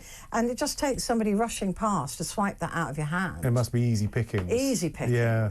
No, and people as well looking at maps. Yes. Trying to navigate or like trying to get a line bike or trying to, you know, everything is two-factor verification to do everything, or paying with their phones as well. I don't have that set up on my phone. I don't think... Are you a bit of a Luddite? A little bit. I just don't really see the point. Of all the burdens that I have felt in my life, carrying a debit card has not really been one of them. I think that... I don't know. I can't think... Oh, thank goodness I can put this tiny, impossibly light rectangle down, and now I just use my phone for... well, I am a big fan. You use it? Everything's on there. But what happens when it runs out of battery? It doesn't. I'm not a man. Oh, really? I'm not a boy. Yeah, no, mine runs out of battery and then I can't pay for stuff. Yeah, you see, I'm sorry, but you're a fully grown sort of man. Yeah, less so than I was when I had the moustache. Yeah, less so.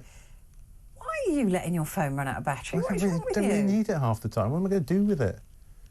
If it's just I don't even understand that concept. Well, my son is the same. Yeah, that's fine. Oh, battery's about to go.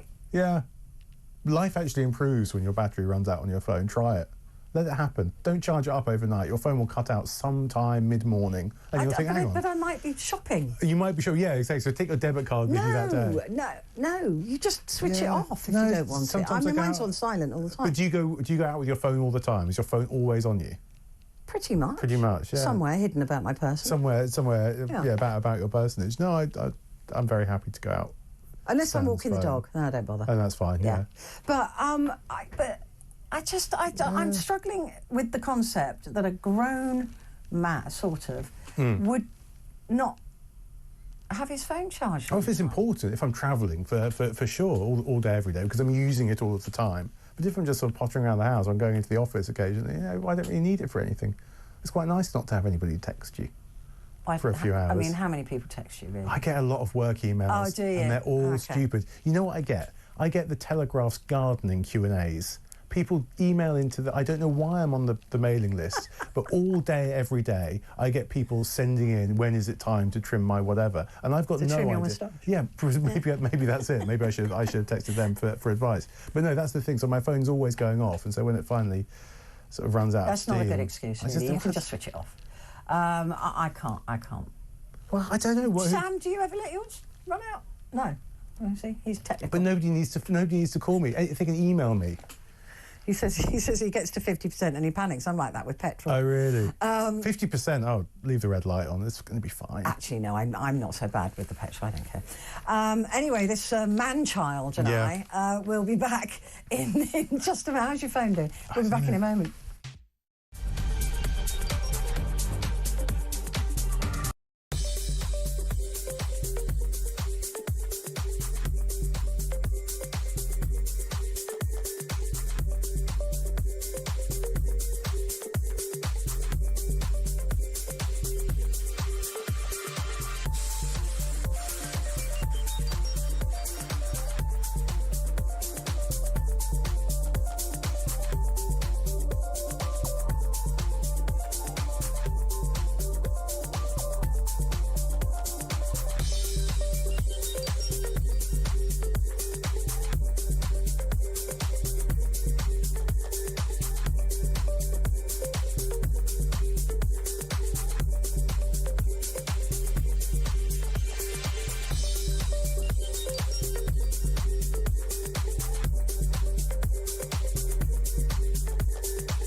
across the UK.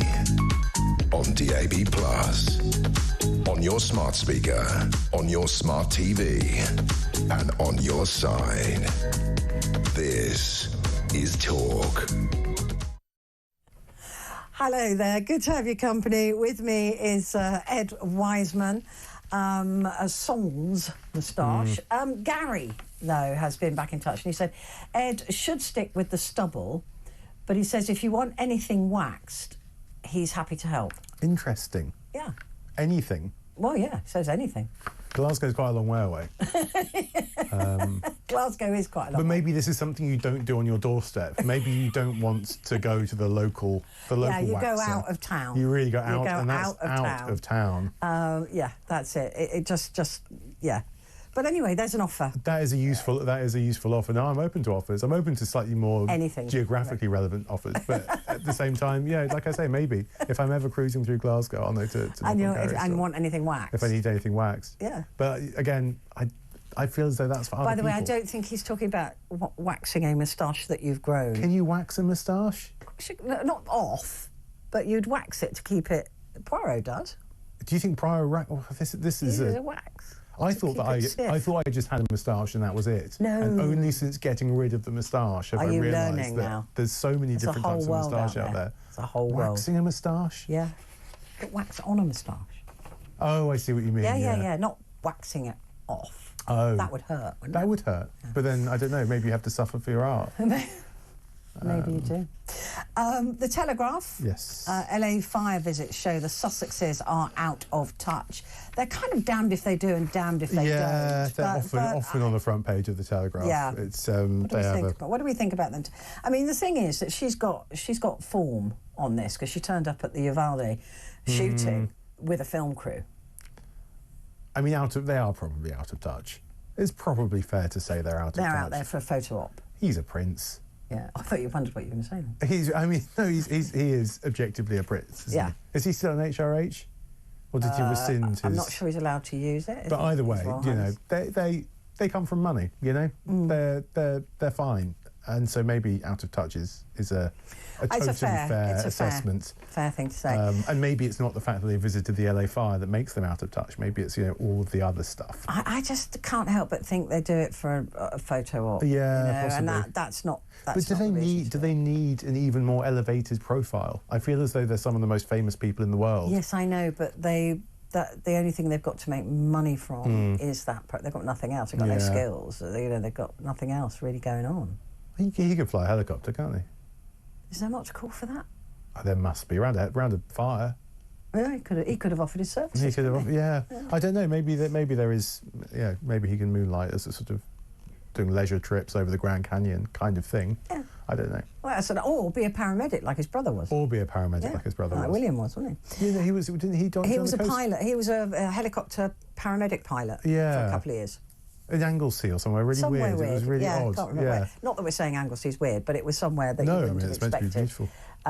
Martin has said, and actually Sam said this as well, in the glass box behind you, he said, there's a man without responsibilities because you let your phone die. Yeah. And Martin has said, if you have kids, your phone stays on. Oh, yeah, absolutely. So you're a man without responsibility. And even if I didn't, wouldn't know because they can't call me.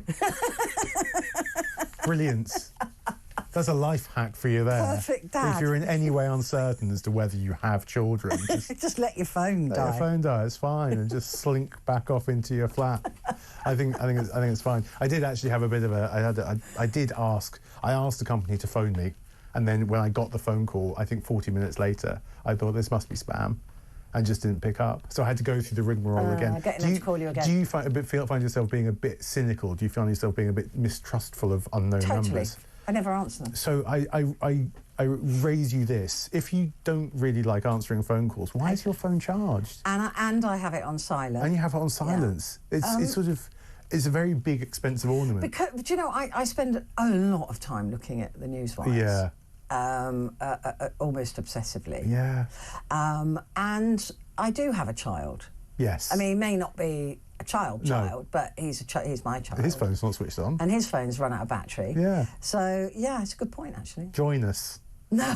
Your life will improve. I couldn't. Your life will improve. Just go out without your phone every now and again. I don't know how you do it. I don't know how. I go home, I plug my phone in overnight, right, while I'm not using it, and then, blah-da-da-da, it's charged for the next day. It's not that complicated. I often don't do that step. Ah, that'll be why then. So I don't plug in. Sometimes I do, sometimes I don't. I've got a little cradle, like a wireless charger, but I don't use it as an alarm anymore. When I use it as an alarm, I would charge it up every night, because if I didn't... What do you use as an alarm? I've got a Lumi now. I thought you were going to say you've got a cockerel. I've got a cockerel, yeah, exactly. Another life hack for you, Petrie. Ditch your mobile phone, just get chickens. No, so you've got one of those light alarm I've got one of the light alarm clocks. I love those. Brilliant. It will. If you have to get up early, I used to have to get up really early to do an early breakfast show for another organisation, and it was one of my presenter buddies that said, "Get one of these." Yeah. Life changing. Yeah. Really was. Really, really good. Really useful, and it seems a bit sad at first. But they're it's sort of simulated sunrise when you get up at 4 o'clock in the morning. But yeah, brilliant. And it does make everything a bit easier from that point onwards. No, it really does, because you're not... Basically, this mimics, like you said, a sunrise. Yeah. So your body is slowly pulled out of that deep sleep. Yeah. And then you wake up naturally. Yeah. Unlike an alarm clock, which you can be in the deepest sleep, and it wrenches you out of it, which is really unhealthy. So these clocks are brilliant. You start with that sort of adrenaline rush, that cortisol rush in the morning of you're already stressed before you've even woken up. Which is why I stopped. Yeah. And do you know what? In another life, I think I'm just thinking now. Or not in another life, but if I had to give you a character, go on. Right. I'm thinking Bagpuss. Me? Yeah. Bagpuss. Interesting. I never really consumed any Bagpuss content. Bagpuss. I'll go home tonight and I'll see what that's about. Yeah. I just had that vision of you. Bagpuss. Oh. Yeah, no, actually. I've only ever seen... loved him. Yeah. Right? I mean, he was a loved cat. Yeah. Just, a bit lazy. Yeah. No. I don't think there's anything wrong with that. No, honestly, I've been noticing this more and more. My sort of day deteriorates from when I check my phone. Yeah. Because there's so much news. There's been another massacre. Yeah, I know the other end of the scale. Some other horror. I've got another email that I have to reply to. Yeah. And so everything's kind of between those points. It's very rarely good news. Sometimes, your supermarket delivery has 3 substitutions. Sort of, I don't know. I feel like this little glowing rectangle in my hand. It's very, very rarely. Just bad news. It's just or just mediocre news. Yeah, no, it's true. I don't know. Maybe your mileage varies on that. Maybe because you have a son who will occasionally text you something good. Yeah, like he just texted, "I love you, Mama." That's really nice. Yeah. That is really nice. That's worth having your phone charged up for. Yeah. But if it's just... Do you send messages like that to your mother? No, I don't. Should I? We talk on the phone. They phone me in real life. But how nice would that be for her? I think she'd be very, very suspicious. Does she think somebody's stolen your phone? Yeah, exactly. You've been robbed at knife point. That is even more sad. Yeah. I don't even know. Oh, no, I'm going to have a GoFundMe thing for you. She'd think that there was something untoward going on, or what's he done? Yeah, or just what's happening. Yeah. No, we talk on the phone from time to time. Also, they only live an hour away, so I see them a fair bit. I don't know. I'm not anti-mobile phone. They're useful, but we are a bit beholden to them. They're not charged. Yeah, well, that's the thing. It just becomes a lump of plastic. Make them less useful. Okay. That's the idea, is it? That's the plan. Let's have another... This is a big story that is going to cause a real problem for the Prime Minister. Pressure builds on Starmer in the Adams round. Now, this is giving money to those who it has been determined were wrongfully imprisoned or were political prisoners, including Gerry Adams. And others. And others. And many people are now furious about this. But this story is about Attorney General, friend of the PM, refuses to say if he profited from the work with Sinn Féin boss. This is another one that's going to keep rumbling, isn't it? It's going to keep rumbling. It's also relevant-ish, but it's quite a small story compared to everything else. Yeah, and yet it is going to be a thorn in Starmer's side. Like much of what he does. Yeah, it's a shame, because they've been in opposition for so long. They've been desperately trying to enact some of these domestic policies, but instead they're being distracted by By a life. By just life. By life, by actual by government. By the fact that Jerry Adams might get, what is it? It's 100 grand, isn't it? 100 grand. But a lot of people find it galling. But I mean, I don't know. It's going to be front page news of the Daily Telegraph. Because Jerry Adams claims that he was never part of. He does, which I didn't realise that was still a yeah, me either. Because I know I've read, seen, spoken to people who've anyway. Yeah. Let's take a break, shall we? I think so. Ed Wiseman, you may rest for a moment. So back in a second.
Across the UK, on DAB+, on your smart speaker, on your smart TV, and on your side.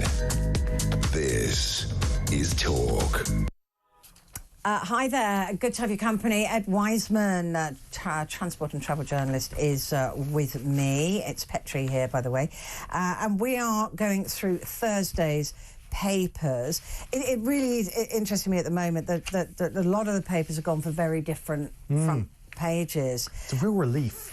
Often they hammer home the same point. Often it's the same thing. But we've got ceasefire, we've got Jerry Adams, they've all come from a different angle. They've all gone for something. It's not going to be you know, that the eye is the outlier today or tomorrow for Thursday. Now look, the Daily Mail and which other paper I've just seen as well have gone with the corridor chaos, and this is the NHS. Suffering with issues. Hospital, that's the Mirror and the Daily Mail, going for very similar front pages. Dead patients are lying undiscovered for hours in A&E because NHS staff are too overstretched to notice. A harrowing report has said. I mean, look, there's not much we can say about the NHS that hasn't been said a billion times, so let's not. More, I'd like to mention Linda Nolan. Yes. Who finally lost her battle with cancer. She had breast cancer. She was given the all clear at one point, and then it was discovered that it had metastasised to her brain, and she was a great comfort to an awful lot of people who were going through a similar journey. And last time she was seen, she was doing really, really well, and then suddenly she got double pneumonia, and that was the end of her. Yeah. I'm very young, I think. Yeah, 65. Yeah. Yeah, very young. And I have to sort of do a bit of a star spot here, but I once had Linda Nolan in my back garden. Really? At my house. singing. Because she came round to a barbecue that I was very small. I had about 5 people there, I think, and Linda Nolan came.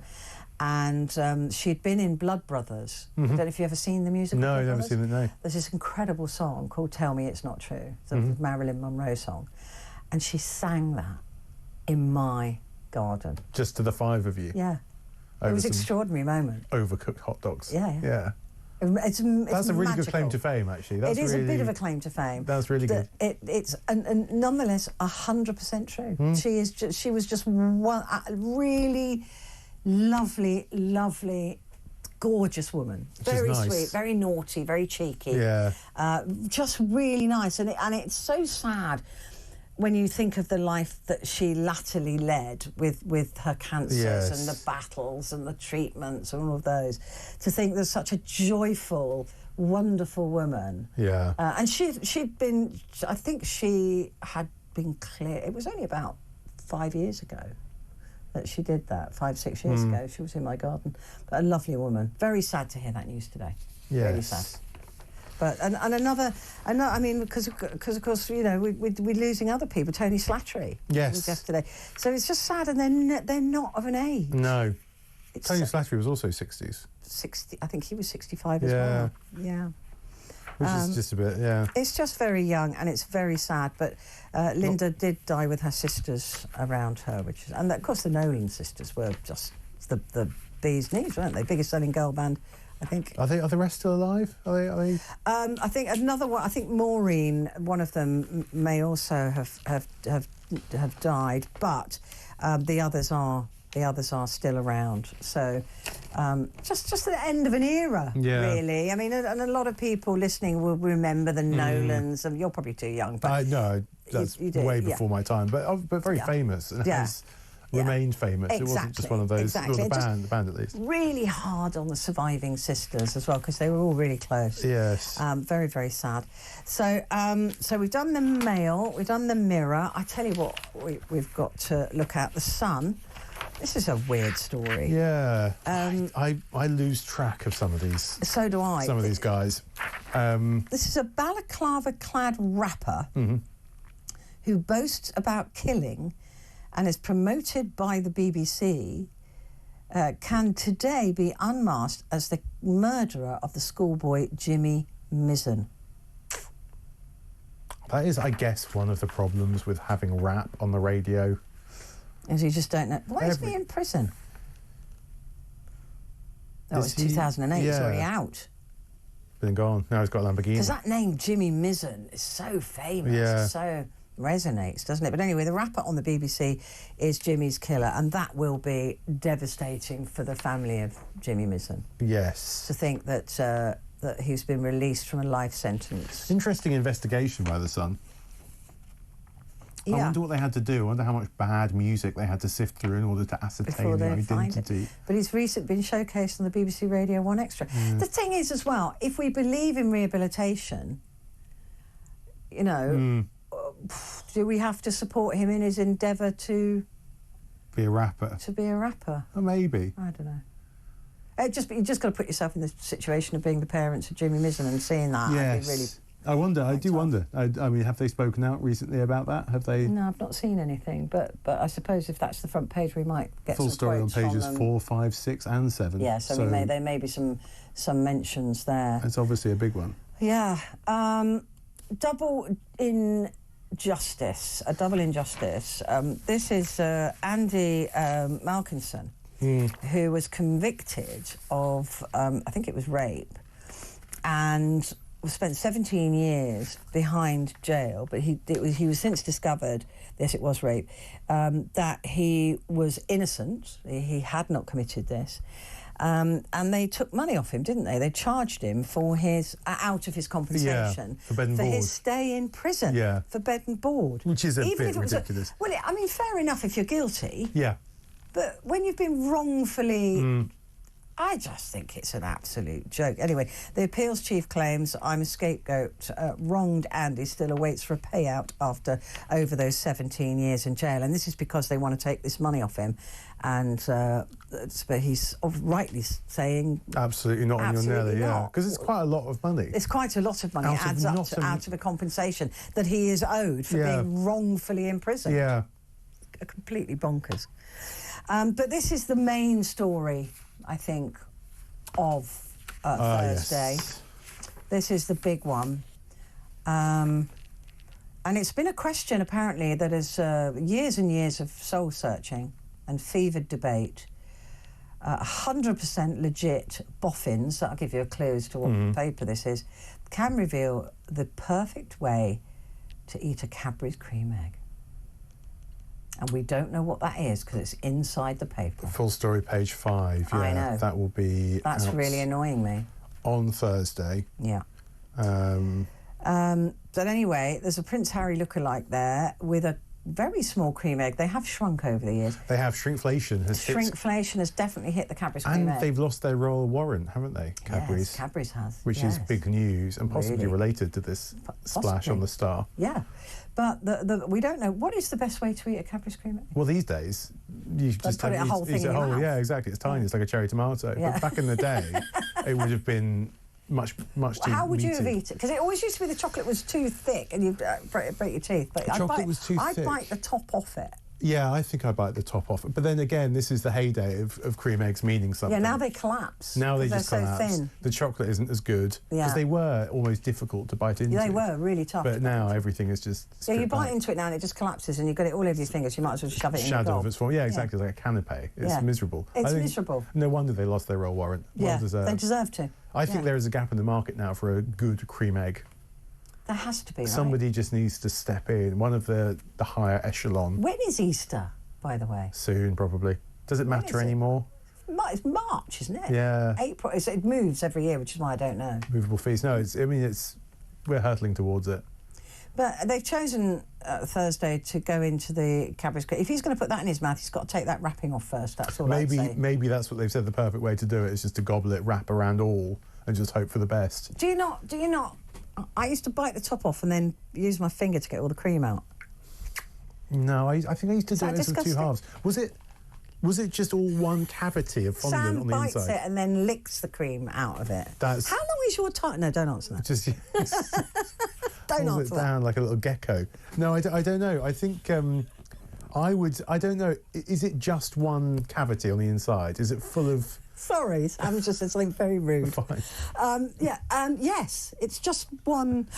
Yeah. Or is it 2 halves? Well, it is actually 2 halves, but it is also one cavity, if you know what I mean. It's not, the 2 halves aren't divided by a wall of chocolate. No. It's a hole in there. I think Easter eggs in general are very disappointing. Yeah. They are. There's bad chocolate, and it's never as nice as it looks on the box. It's never, no. And you get some poxy little thing. Useless. They used to be wonderful, magical. Did they, or were we just younger? Maybe. It's hard to tell. It's hard to tell. When was the last time you had a cream egg? But I do remember that cream eggs were bigger and they had tougher walls. Yep, and they were far sweeter. I did have one, I would say, That is true. 8 years ago. They've taken the sugar out of them, haven't they? Because it's, Yeah, it's cheaper for them. I think, and cheaper for them, and also there's probably rules and regulations, aren't there? You can't just probably put, melt down a pound of sugar and put it inside the chocolate and give it to a kid anymore. I think you should. I think you should. I think that's what this nation was built on. Yeah, we started talking about obesity. Exactly. Now we're back. Yep. Now we've come full circle. We've come full circle. Well, I don't know. I think the only way to eat a cream egg is to bite the top off and then, either tongue or finger. Interesting. No, I don't know. I might buy the Star tomorrow to find out what their conclusion is. Can you find out and text me? Oh, you can't. No, I can't. I've got no idea.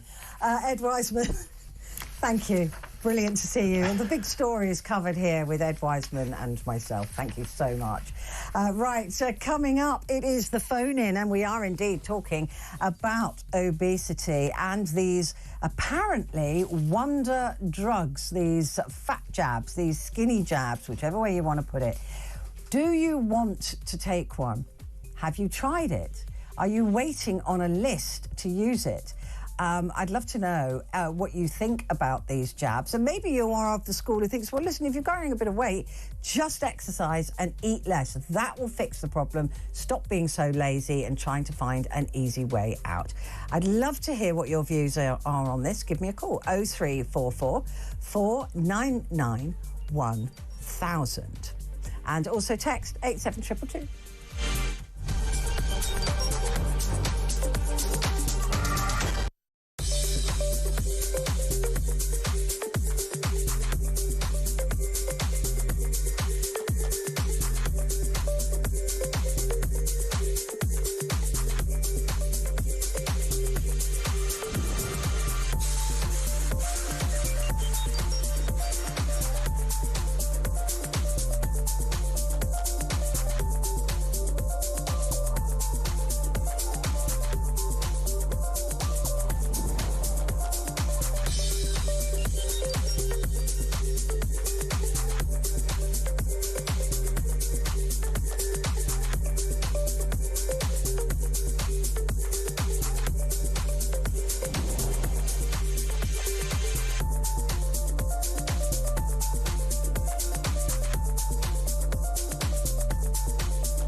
Across the UK, on DAB+, on your smart speaker, on your smart TV, and on your side.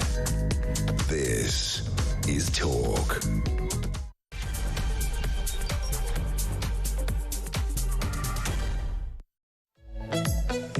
Hello there, good morning to you. That's very jolly music, isn't it?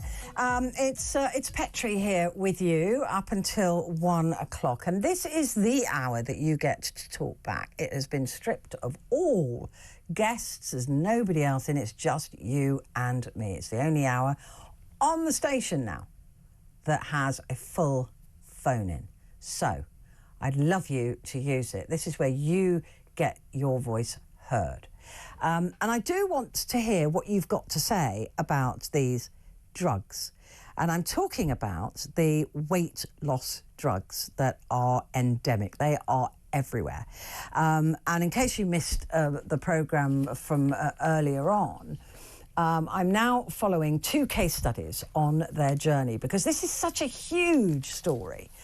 Every day, there's more and more coming out about these drugs. Most of it, I have to say, is positive at this stage. Many people, though, of course, concerned that maybe in a few years' time, same with vapes, wasn't it, that we will learn something horrendous at some point and it will be too late for the millions that have already taken it. But let me tell you that 1 in 10 women are already taking this drug. There are 2 types of drugs. There's a semi-glutide, and I think I'll find it in a minute. I can't remember what the other one's called. It's Mounjaro. Uses a slightly different type of drug, but they do the same sort of thing.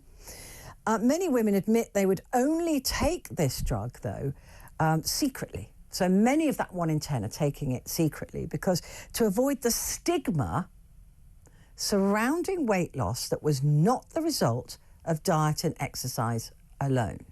And I'm fascinated by that. I'm fascinated why there is such a stigma. I'm fascinated why it is that people who are naturally thin don't have that food noise that is spoken about so much by people who live with obesity or food issues, that they are the ones that are the most vocal. Hashtag stealing skinny. They're outraged that their erstwhile fat friend can now lose weight, and in a less painful way than all these diets and getting back on diets and off diets and on diets. And anybody who's worked with their weight is always on a diet, right? I've been on diets left, right, and centre, and I'm so stuck to it for a few months, lose a couple of stone, absolutely brilliant. But it is hard work. It is relentless, hard work unless you are naturally thin. And I think people who are thin don't get it. They don't understand. So they just think, oh, you must be lazy, you're fat, you eat too much, you don't exercise enough, and that's why you are the way you are. And I suppose when you take it down to the fundamentals, the less you eat, the thinner you get, right? But it isn't as easy as that. A lot of people who are coping with weight issues are also coping with mental health issues. They're also coping with low self-esteem. They're also coping perhaps with abuse, or the weight gain has been a way of avoiding abuse, avoiding male attention, particularly with women who've been abused as children, put on weight in order to make themselves, if you like, protected from that unwanted attention.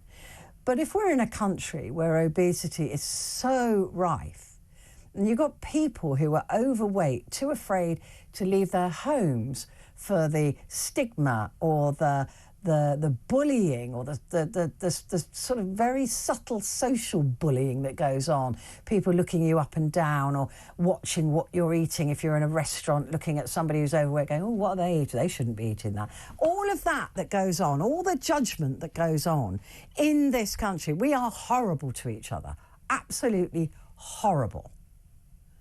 So why?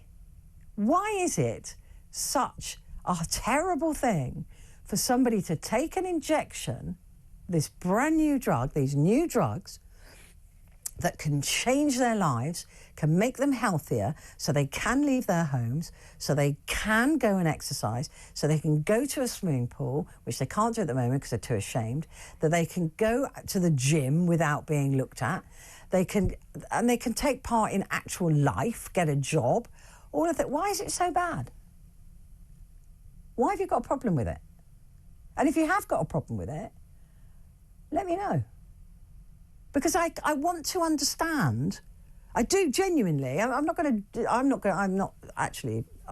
judgmental myself, but if I want to understand why you feel that. Why would you begrudge, in a way, somebody getting medical help with something that is a health issue, right? It is a health issue. So give me a call, 0344 499 1000. Calls are charged at the national rate, just so you know. It's the same with the text, but we do call you back. Text the word talk and your message to 87222. I want to understand that, and I also want to hear from you if you'd like to try these drugs. So you're sitting there going, do you know what, these look amazing, I've read everything, they look great, but I'm not in a position to pay. So I think it's around £200 a month. You can get them cheaper in some places, and depending on if it's Mounjaro or Wegovy or Ozempic, or if it's, I don't know, different prices for different sizes as well, 2.5, 5 milligrams, 7.5, all of those things, they might come in at different prices. So would you love to try these, but you just can't afford it? And what about the NHS? Should the NHS just buckle down and give everybody that needs these drugs? Now, if they did, it would cost £10 billion per year, right? But it would save so much. It would save more than the 10 billion. And in fact, in social terms, the social cost of obesity is £58 billion a year. That's in the lack of work, that's in mental health disorders, that's in all sorts of things. It would save £58 billion a year. So what is the issue? I mean, the main issue is that if the NHS did cough up that money, that is a half of all medications prescribed. But I've yet to see, I'd love to see the breakdown of what medications are prescribed, because when you hear the number of people who are obese and have type 2 diabetes, then I suspect a large part of that budget is already spent on people who are obese. So it's better to keep them on diabetes medicine, is it, than to pay for them to lose the weight so they come off the diabetes medicine. I don't get it. I don't understand it. But I would love to hear from you. So please give me a call. Have you tried? Have you gone to see your GP? You've tried to get these drugs. You're on a waiting list to get these drugs. You're hoping to get these drugs. It's going to take 12 years, apparently, to roll out these drugs. And by then, of course, there'll be more and more people with obesity. Let me know what you think of this. Let me speak to Charlotte, who's in East Ham. Charlotte. Hello. Hello there. Hello, Petrie. Hi, it's really good to talk to you. Thank you for calling. Tell me, you've just started taking... Yes, I have. Okay. Yeah, I've just started taking Mounjaro. So I just did my third jab today, actually, because I take it on a Wednesday. So I'm not massively overweight. I only want to lose about 2.5 stone. If I lose 2.5 stone, that will make me sort of like normal size, right? What I think is normal size.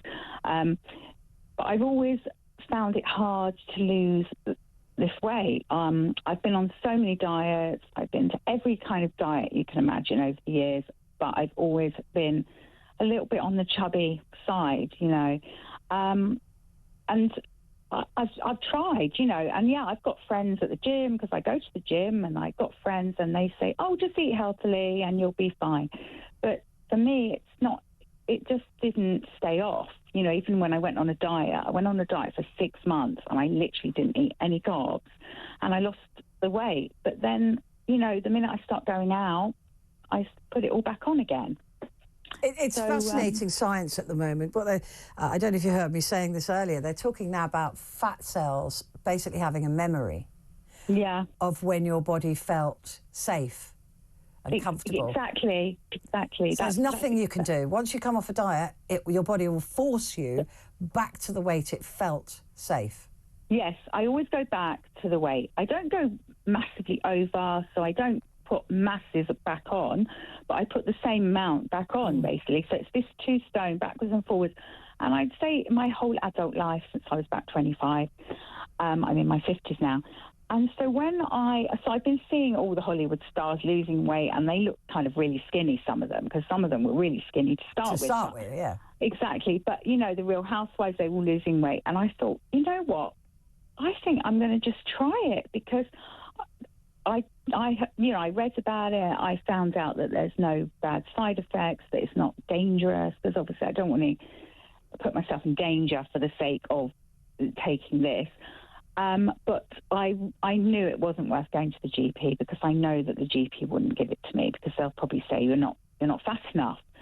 So I just went online and I found an online pharmacy who would prescribe it if I sent a photo of myself in my underwear. So I had to send a photo of myself to prove that I was fat enough to have it. Was part of you disappointed that they went, yeah, you are? I was disappointed, because the minute they saw me, they said, yeah. They went, yeah, give it to her, for goodness sake, quickly. Exactly. Whoever was looking at the picture goes, oh, my God, she needs it. Right. So anyway, they gave it to me straight away. It came within 2 days. Wow. And I was really scared to inject it the first time, because I thought, oh, my God, it's going to hurt and it's going to cause me side effects. Because I had heard that it can make you sick and it can make you feel really ill. But I had no side effects, and the needle is so small that you don't even feel it. And it has been amazing, because from literally, I don't know if it was in my head, but from the moment I took it, I wasn't hungry anymore. No, apparently it can work straight away. It is. It's like, it's crazy. And I feel, and it's a really weird kind of thing, because it's not that you're not hungry. You still get hungry and you decide what you want to eat. So like the other night, I made myself the food I want to make. So I made myself like a Thai green curry, and I was really looking forward to it. I'm coming round to your place. Yeah, well, you know, it was a jar. But it was really nice. It smelled really nice. So I went to the table and I started digging in, but after literally about 2 mouthfuls, I was like full up. So it was like, oh my God, this is like crazy, you know. But I must say, in the last couple of days, it has slightly worn off. And I've gone slightly backwards, but I'm due in a week's time to go up to the next level, because you start at the low level. This is just to get your body used to the drug, so that you don't get massive side effects. And anybody listening to this should never start on a bigger dose than is recommended to begin with. Exactly. Yeah. You start at 2.5 and then you go to 5. And at first, as the first week, I thought, I won't be going to 5 because I'm hardly eating anything anywhere. And I'd lost about 2 kilos in the first 10 days, right? That's £4, isn't it? I'm old money. Yeah. So okay, that's all right. Yeah. And I didn't, and you know what? I didn't feel like I was hungry. I didn't feel like I was going without. But I decided to go up to the next level, because I feel like I feel like I need it. You know, I feel like the hunger's maybe coming back a bit. But I really feel that this drug is like, it's so different from any other thing that's been available to people like me. So like, okay, I'm paying £150 or £160 a month, right? Mm-hmm. And I feel like, you know what, that's such a small price to pay for what the results I'm going to get. And I just know this time that I'm going to be able to get the weight off. Probably going to take a couple of months, you know, it might take 3 months. And then I'll have to decide, what do I do? Do I stay on it? You know, because there's a lot of talk now, isn't there, about this sort of microdosing, they're saying. But you'd still have to pay for that. But like you said, a lot of women, a lot of us don't spend any money on ourselves, right? Exactly. We just don't. And so 106, it's not a handbag, it's not a pair of shoes, it's your health. So and also I'm saving that on snacks alone, because to be honest, I used to go through probably about £5 of snacks in a day, like a packet of crisps here, chocolate bar there. You know, the meals I used to buy or have were costing me more than this is going to cost. So you're probably saving that. I'm definitely saving that. So I feel like over a year, I'm definitely going to save that much money. Definitely. And I just think people haven't had this chance. Like, you know, the bigger people. I mean, I go to the gym and it's all different shapes and sizes, and I can see the people that are on it, because they have lost so much weight, like proper obese people. They've lost so much, and it's just like it's like amazing. I think it's amazing. I think it's life-changing. It's amazing. I know it's going to change my life, because I've never had this opportunity. However, I haven't told that many people. Yeah, I'm interested about that. Yeah, because I know they're going to judge me, especially my slim friends. Yeah. Now, this is interesting. This is a really big, because I did notice, and my producer put inverted commas around your name, so I knew it wasn't your real name. Yeah, exactly. And I'm fascinated by this sort of shame. And why is it skinny friends who don't have the food noise? Because what you're talking about is it silenced the food noise, right? Exactly. Yeah. Exactly. Why do they care so much? I think they feel that they feel that they've done the right thing their whole life to get to where they are. So they eat right and they have a salad. Some of them are naturally thin. My producer, Gabriella, she is tiny.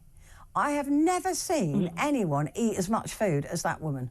I've honestly very lucky. Never seen anyone eat. She is minuscule. Never. Yeah. I mean, then she goes, I've put on a bit of weight. And you go, you've just eaten enough for 14 people. She never puts on weight by the look of her. But she's naturally thin. So I don't think I don't think it would be something that you would understand if you were naturally thin. they don't understand. And if I tell them I'm doing it, they'll say, some will say, the nice ones will say, oh, you don't need that. You don't need to lose weight. Trying to stop you from doing it. Yeah. Exactly. And also, they might feel threatened in a way, thinking that everyone will now be slim, so they won't have the sort of advantage that they've always had of being more attractive. Because, look, let's be honest. Most people are more attractive when they're slim. I'm not talking like a rake. You know, I don't want to be like, I mean, I saw Nicole Kidman. She looked like a rake. Oh, yeah. No. And I think they've all been on it, even those skinny ones like her. But I just feel like I want to be just normal. I want to be like a size 10 to 12. You want to be the best version of yourself. Exactly. And it just interests me that other women don't want you to be. I know. I don't think they do, because I think they think, oh, there's too much competition. You're going to look too good. You know, I think they've got this fear. So the people I have told are people who are overweight. And I've sort of told those people because I kind of feel like I can be a bit more open with them about the problems of having that extra weight, you know. They understand. So I told a woman in the changing room the other day, because I said, oh, I'm on a health kick and I'm planning on losing weight. And she said, oh, fantastic, I'm thinking of doing the jab. And I said, well, to be honest, that's what I'm doing. And then we had a conversation about it. But you just can't have that with somebody slim, because they're not going to understand. You know. Look, I think some will, but the sort of women that you're talking about, we've all got those in our lives, wouldn't. Well, they would. No, they'd just be. I think there's that. I think you're right. I think it would be a case of them going, well, hang on a minute, she was my chubby friend. Yeah. You know, and so I could go out with my chubby friend and all the men are looking at me. Well, what's going to happen when my chubby friend isn't my chubby friend anymore and looks blooming brilliant? Exactly. Mind you, they're all going to find out, aren't they? Because once I lose the weight, everyone's going to say, oh, how did you lose that weight? Did you do that? And then I'm not going to lie, am I? I'm not going to say, oh, no, I did it with No, but hopefully by then you will feel confident enough to say, get stuffed. Yeah. You know, I mean, words to that effect. I mean, even now, I'm a bit tempted to tell people, because also, like, socially, when I go out, I'm not eating what I used to. And people are starting to notice, because I went out for a pizza the other night with my skinny friends from the gym, and they did notice that usually I'd be guzzling down the pizza and then have dessert. I was, like, full after, like, half a pizza. So I had to even lie and say that I'd eaten earlier. Oh, God. Because I preempted it, and I said, oh, I'm going to order, but I did eat before because I was really hungry. You know, well, I hadn't. That was a lie. So because I knew that I wouldn't be able to manage to eat all the pizza, when usually I would be eating tons, like big. I'd want more than just one pizza. You know. Oh, you sound like Gabriella, my producer. Yeah, I'd usually be having the garlic bread, the dough balls, the pizza, the dessert, everything. But yeah, that's her. Yeah. But see, that's the difference. Like, I can still have those things that I like on there, but in smaller quantities, so exactly. You can control it. I love talking to you, Charlotte. Thank you. And I think, look, you're doing it for yourself. You just don't. There's no need to feel any way about it at all. You're making your life better. And like I said, a lot of women never do this for themselves. Do it for yourself. Brilliant. I love you. Exactly. I think you're great. Thank you so much. Keep me in touch with what's going on, won't you? Because I'm doing this whole thing. I might even admit to my real name next time. Well, that's you'll always get this is a safe place to talk. But I mean, you do what you want to do. You do you. But just let me know what's going on. I'd love it. I will do. Thank you. All right, darling. You take care. Good luck. Thank you. Good luck with it all. So there you go. That is Charlotte, who does feel a certain stigma and shame at this stage, but hopefully that will change. I've got to take a break, but I'll be back in a moment.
the UK.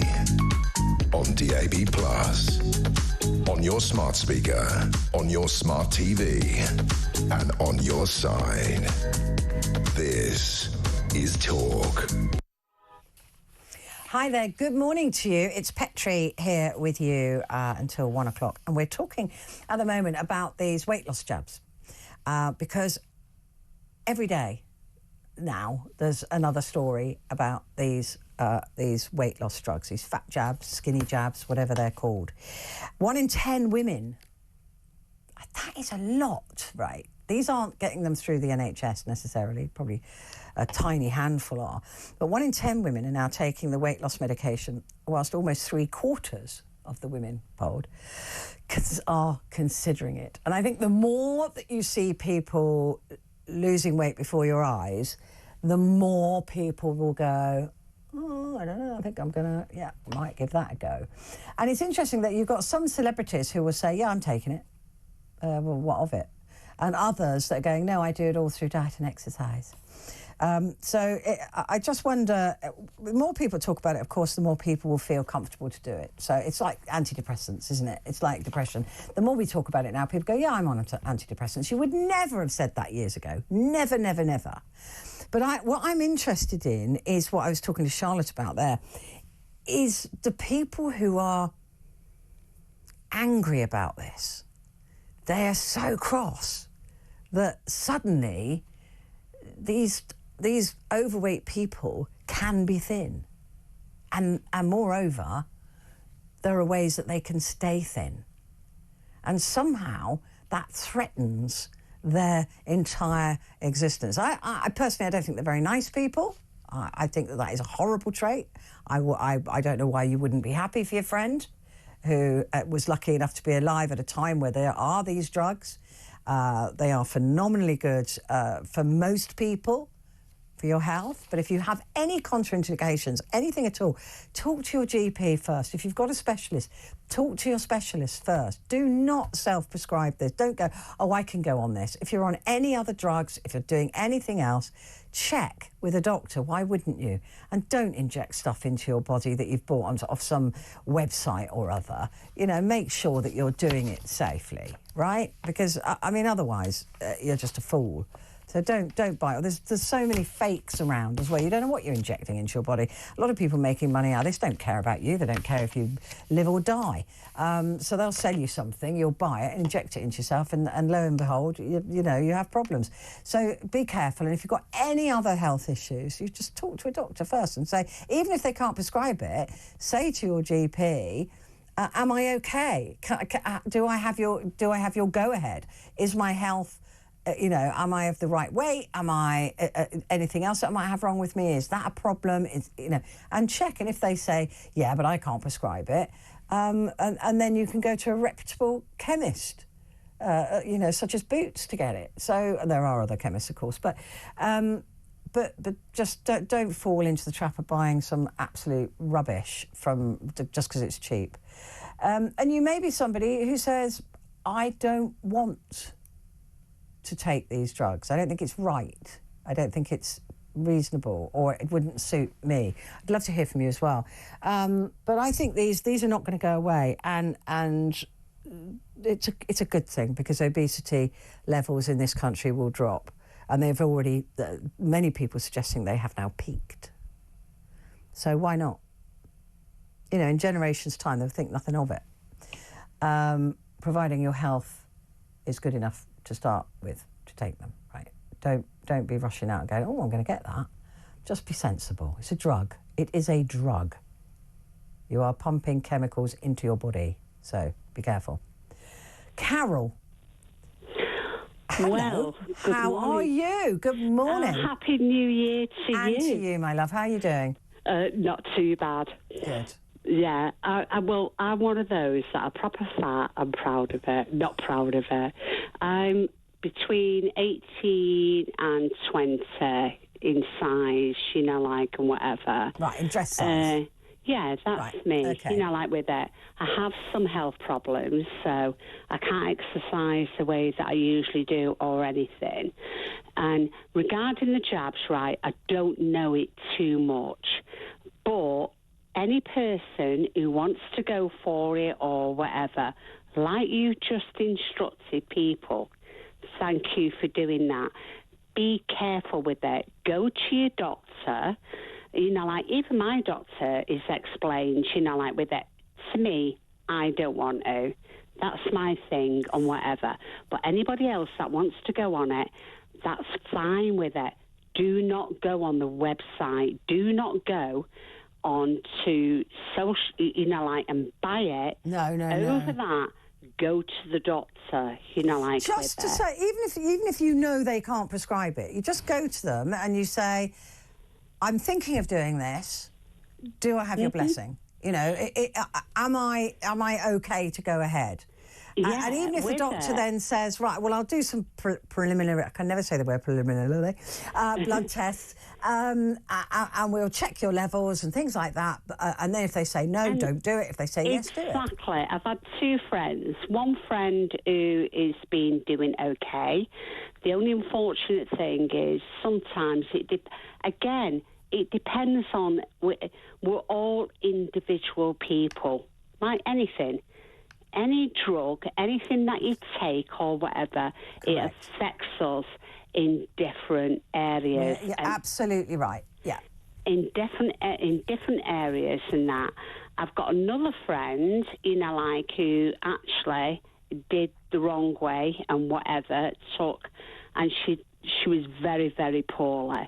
So that's why I'm warning. Did she start on a higher... And this is the other thing, is people are sharing their weight loss jab. They've got a friend come over and go, oh, I've got a spare one, why don't you try it? Never do that. Never, never, never do that. I can't believe what you just said. It was exactly the same thing. No. Exactly. With two friends of mine, of course, I'm not going to, what you call it, with it. Unbelievably. Can you imagine that other friend, how she felt? Can you imagine? Why would you share a drug with a friend? Because at the end of the day, they thought it was, this is the thing, these jabs, right, they think it's something that you can get out of boots. They think it's something that, because of the way that it is and the way that it's been portrayed these last 12 months, it's something that you could share, you know, like with paracetamol. That's how it's got that bad. And this is because of social media and celebrities. Exactly. They just think, oh, it's just nothing. We can just take. Oh, gosh, that's terrible. Yeah, and it is. It really is terrible. And it is, you know, like, I mean, you know, like, being fat, you know, like, I mean, it doesn't bother me. It never, ever bothers me. The size I am is the size that I am. I remember when I was a size 8, and I was a size 10, and I was a size 12, and it moved on. I'm in my 60s now, and it's moved on. You know, like with that, me and my husband don't bother, nobody else bothers, and I still look good. I still think I'm a nice-looking woman or whatever. It's never bothered me in any way. Does it have any health impacts on you, like on your joints or on... I mean, 18 to 20 isn't what I would class as being massive anyway. And it does. Of course it is. You know, like, and because of certain health things that I have, which I do have, of course it's impacting in different ways and whatever. On your knees and on your hips and stuff like that. Exactly. Yeah. Well, it's mainly my back. All right. You know, like with it. It mainly is my back. But what if taking this jab would solve your back problem? I mean, I could go for it. You know, like I really could go for it. But I'd have to have a big think of it, because the other thing is what I've learned with these jabs as well. You can have the jabs, and as soon as you come off it, you're back to square one, which is like a diet. You know, like or a gym or whatever. Yeah, but they're new. As soon as you stop it, you're back to it. You know, like, and with it. So. But there's microdosing. There's, you know, they're looking at different ways now of using this. I just think, you know, this is a revolutionary drug, and lots of people are finding that it is changing their lives. But like you said, Carol, I mean, you've got to have a think about it. Into it. Yeah, still look into it. But it might just, you know, just even if you just dropped a couple of stones. Because, I mean, this jab was for diabetics, weren't there?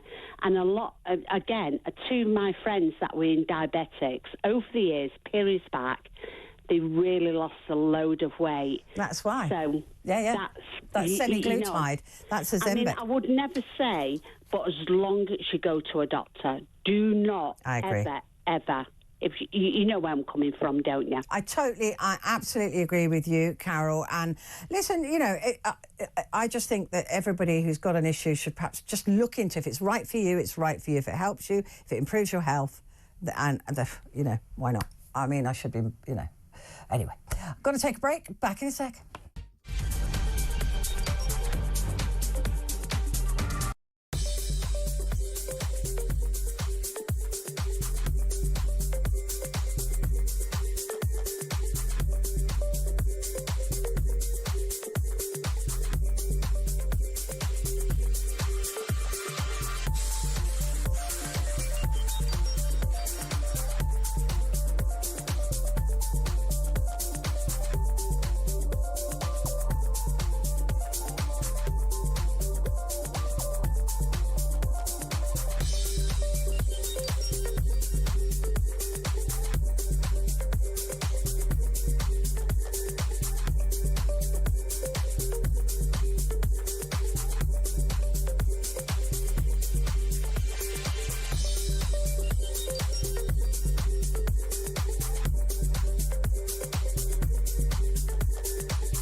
Across the UK, on DAB+, on your smart speaker, on your smart TV, and on your side. This is Talk. Hi there, good morning. It's Petrie here with you until 1 o'clock. And we're talking about these new weight loss drugs. And while we're talking about it, it is worth remembering that there are people that struggle at the other end of the relationship that we have with food. Our relationship with food is very, very complex. For a significant number of people, it's a very complex thing. And I was reading the other day as well that children, that parents are now being told to not tell their children to finish what's on their plate. Because by doing that, they don't recognise them when they're naturally full. And this is what's leading to childhood obesity. Isn't that interesting? Because you remember when we were kids, it was always like, finish what's on your plate, can't get up from the table till your plate's empty. If you don't finish what's on your plate, you'll get it for your next meal. Or is that just my mother? I think we all told that. Well, parents are now being told, Sam, listen to this, to not say that to their children, because then they don't know when they're full. They keep having to eat beyond their body telling them they're full. So this is what's leading to obesity. So when your kids say they don't want to eat anymore, take the plate away, right? Giving parent lessons now. This is interesting here. It says, I thought that was fascinating when I read that. Anyway, this is from Jen in South East London. It says, I live with an eating disorder, anorexia, which I've been hospitalised a few times for. Right now, my weight is healthy, but my eating is as messed up as it has ever been. I don't understand this food noise not being a thing. As someone who has been accused of being too thin and knowing so many others who've also been, everyone I know has food noise. Well, everybody who's got an eating issue has food noise, whether it be at the positive, I need to eat more, or to the negative, I don't want to eat anything. But a lot of people don't.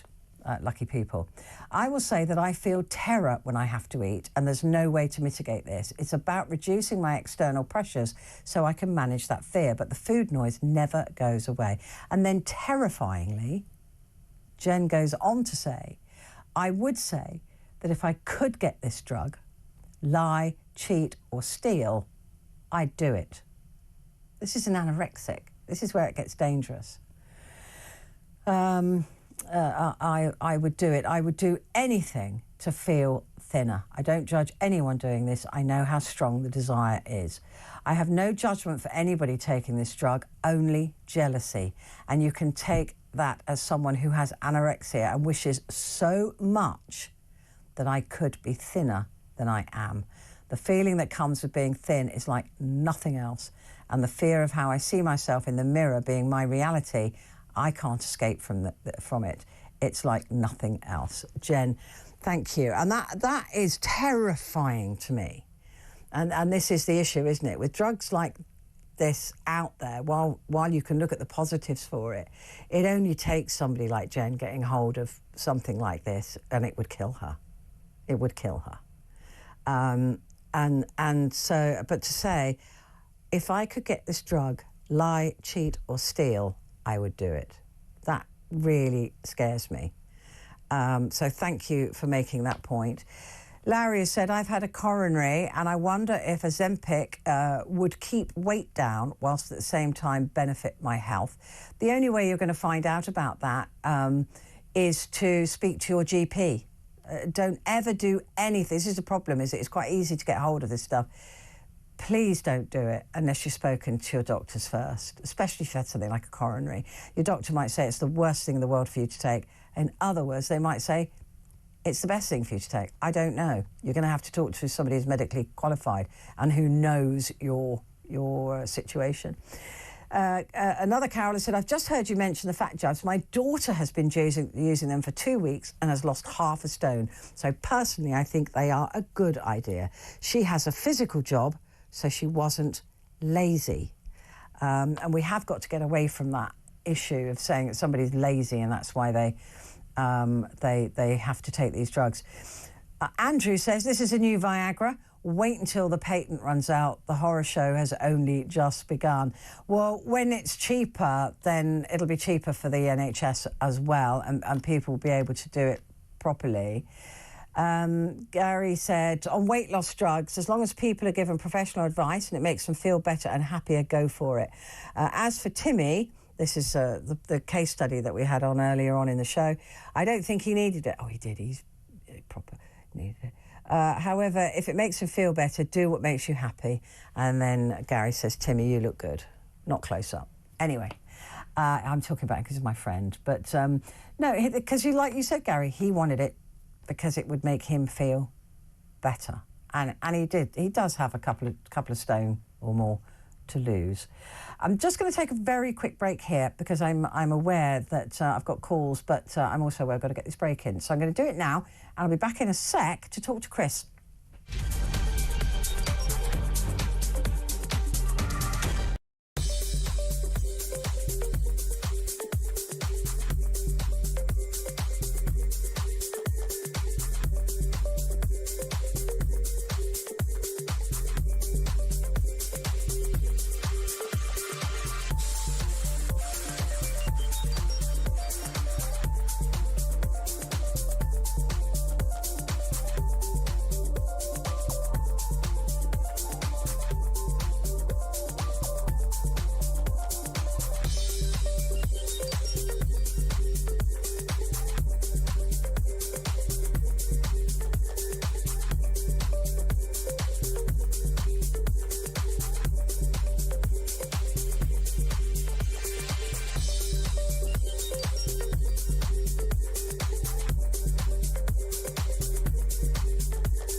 across the UK.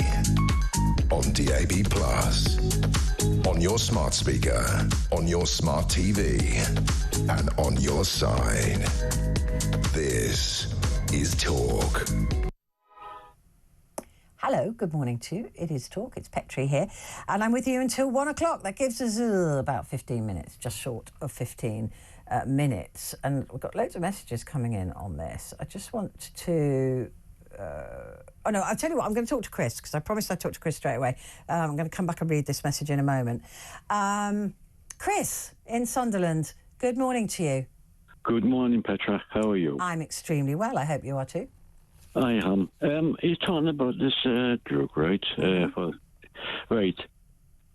Is people go to the doctors and ask for a diabetes test before they can get this job? Well, they should go to the doctor and say, look, I'm aware that the NHS can't afford it. I'm thinking of doing this. Can you just make sure I'm OK before I do? Yes, because about 7 years ago, I was 22 stone. Okay. I took a test and for diabetes. Now I'm down to 14.5 stone, and I'm on plenty of fresh food, and that I changed my diet. I don't drink. I don't smoke. I could, and now I'm 67 years old, and I feel a 40-year-old person. And you didn't ever have to go onto the diabetic drugs then, presumably? Yes, I'm on metformin. Oh, are you? Have they checked that since you've lost the weight? Do you still need it? Yes, I go every 6 months. I get checked. I get my feet done, my eyes done, my blood test. I just had my blood test done about 3 weeks ago, and it's perfect. Because I asked, could I go for blood done, and then it says I can go donate blood, because I thought the diabetes cannot give blood. Yeah, I don't know about that. I know that I can't. And they says, yes, your blood's all right. I thought it would be like 2 iron. There's a lot of people who have lost a significant amount of weight find that they drop out of that type 2 diabetes, that they're... Well, mine's all right. I'll go another check in over 3 months' time to see if be diabetes-free, or I don't want to go down to 1 and start their injections, because I hate needles. A lot of people hate needles, so the thought of injecting this... land up, if it goes to diabetes 1, that means you have to inject yourself. I don't like that. But my tablets I'm taking, my metformin, I take 4 a day, and it helps me. But the more weight you lose, presumably you'll... They want me to lose 13 stone, down to 13.5 stone. And then they think that your blood sugars will be... Perfect. Yeah. So you could be clear of this if you just carry on the way you're going. That's amazing. Well, I've stayed my stuff, like with it. I don't use the tap water out of the tap. I use bottled water to steam, because it tastes better. And we're listening to all this talk about these fat jabs. You've done it yourself. Mm-hmm. Would you consider these jabs? No, I wouldn't. I wouldn't. I'll try it, because you don't know what's in it. You might get some people could get all right, and some could have a side effect, and so... I suppose that's always the risk, and that's why thin people shouldn't really do it, because with any drug there's a risk. So, you've got to outweigh it. You've got to weigh up the risk-benefit. But listen, well done you, Chris. It sounds like you're doing really, really well. Let me just read... Thank you, Chris. Great to talk to you. Let me read this. It's from Jack. It says, for me, it's yay to fat jabs. I recently realised that I had fallen out of shape and wasn't feeling my best. Whenever I looked in the mirror, I was met with a reflection I didn't like. Wow, I really need to do something about this. The weight keeps piling on, and it's affected my mood, energy levels and sleep quality. Enough was enough. So I decided to make some changes. I started the Manjaro weight loss management program, which now involves weekly injections from a 15 milligram pen with 4 doses. I'm still able to enjoy my favourite foods and drinks, but I'm also tracking my intake. Additionally, I've committed to spending an hour each day on my treadmill at home and taking long walks with my dog at the weekends. This journey I've been on has been one of the toughest challenges I've faced, but I've managed to lose 6 stones over the past year. That is brilliant. Bringing my weight down from 20 stones to 14 stones. I'm determined to keep going. While I still encounter negative comments, I remind myself that this journey is for my own well-being. Although there's more work ahead, I really feel healthier, happier and lighter than ever. And that's from Jack in Eccles. And that's it, Jack, isn't it? It's about you and the change that you've made to your body and the health things that you're bringing in now that you can, now that you're not carrying around that extra weight, is phenomenal. So well done you. Well done. But I will say again, anybody listening to this thinking, oh, I'm going to try it, go to your doctor first, please. And don't buy it off some shady, backstreet website. If you're going to do it properly and check your health first with a GP. See if you're eligible. Right, so thank you for that, Jack. Brilliant. Terry is in Dover. Hello, Terry. Hello, Petrie. Hello there. What do you make of these jabs? I'm going to say something really obvious here, that, people there's rights in society, but there's also responsibilities. I mean, I can't believe that people, that last thing you read out, obviously a nice person, a decent person, trying to do the best. But eat less, exercise more. It's simple, isn't it, really? To be honest, talk about bankrupting the NHS. To me, it's almost, there's people at home who are going to say, oh, no, what's he talking about? But it's almost like a cosmetic treatment. I know people are saying that... it absolutely isn't. No, okay, probably not. It absolutely isn't. These are people with weight-related issues like diabetes, which could kill them or stops them from working and paying tax. It stops them from exercising because they can't move properly. Oh, that's a good point. Yeah. So all these drugs are doing is taking people to a healthy weight and then saying, right, now you can do the stuff that you need to do. Now you've learned what you can and can't eat. Now, it's just a bit of a help. So for some people it would be cosmetic, and that's probably those celebrities and all of that. That's different. This is about, and Jack probably, because Mounjaro hasn't been available for as long as Jack has been taking it, he's probably buying this himself. I take your point about might be difficult to exercise more if they get to a certain obese weight, but they can still eat less, can't they? Well, but are you somebody who's thin? My BMI is 11 stone. I'm. So have you always been that way? I suppose so, Petrie. Yeah, my parents were both on the sort of, shall we say, the wiry side. Yeah, yeah, that's true. The genes thing, yes, I accept that as well. Genetically. And some people eat because, like I said before, that maybe they've got mental health issues. And then you've got people who perhaps were abused as children who put the weight on as a form of physical comfort blanket. You've got lots of reasons why people who've got diseases like MS who can't exercise. It's not as simple as move more, eat less. People who are thin like you, who have always been the same sort of weight, tend to think, well, that's what I have to do. Why can't they do it? Yeah, why can't they do it? But the other thing is, as well, is that, if somebody has smoked and has got cancer, do you say, well, you shouldn't be having chemotherapy? You're making some good points there, Petrie. That's obviously smoking is an addiction as well, but possibly a worse addiction because that's nicotine in the bloodstream, etc., etc. Exactly, but there are fewer people smoking now. The big issue is obesity. If this can stop obesity, this can save the NHS more than it spends on obesity. Because you think of all the hip operations and the knee operations. All because of weight. Yeah, I was going to mention that point. I was going to mention so it'll save that money. True, yeah. So, you see, it's never as simple. When, Yeah, I'm coming at it from the point of view of my size and shape, I suppose. Yeah, and I think a lot of people do, and that's fine. If you're naturally thin, lucky you. Well, no, it's not luck. It's not too much luck. I mean, it's not just genes. I mean, I do exercise every day as well, and I'm over 70, believe it or not. All right.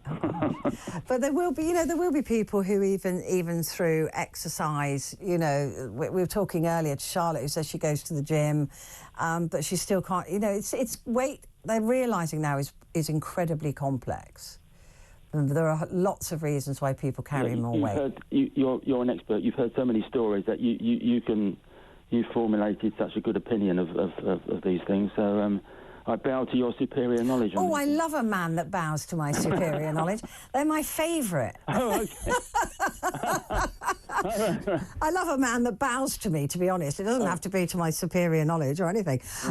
But, yeah, I mean, no, with some people, yes. It'll just be laziness and they just want to take off a stone because they can't be bothered. But for a lot of people, it's way more complex than that. Terry, it's lovely to talk to you. Thank you very much indeed. Melissa, I think you're the last call, actually, Melissa. That means you're going to cut me off in my prime. Probably, but I'm sorry. Hello. Happy New Year. Happy New Year. Lovely to talk to you. You too. I've been missing for 6 months. You have? Where have you been? Just keeping my head down, really. Oh, God, I know the Trying feeling. to keep on with life, you know? Yeah, I know the feeling. Yeah, go on. Well, what do you want to know from me? I've got, obviously, a splattergun of things to say. Well, would you take these drugs? I might consider it via a GP. Yeah. I have reservations because I think the NHS has gone to shit. Mm-hmm. And it's a lot easier to hand out drugs than actually help in a holistic manner. But I agree with that. I mean, I've always been a slim person, but since COVID, I've put on a lot of weight. I've become very agoraphobic. I don't like the weight I've put on. I would like a quick fix because I miss the old me. And there's nothing wrong with that. But I'm not prepared mentally and physically to go and do anything about it. I just want me back. I have a wardrobe of clothes I don't fit in. Well, listen, maybe you should go... If a jab would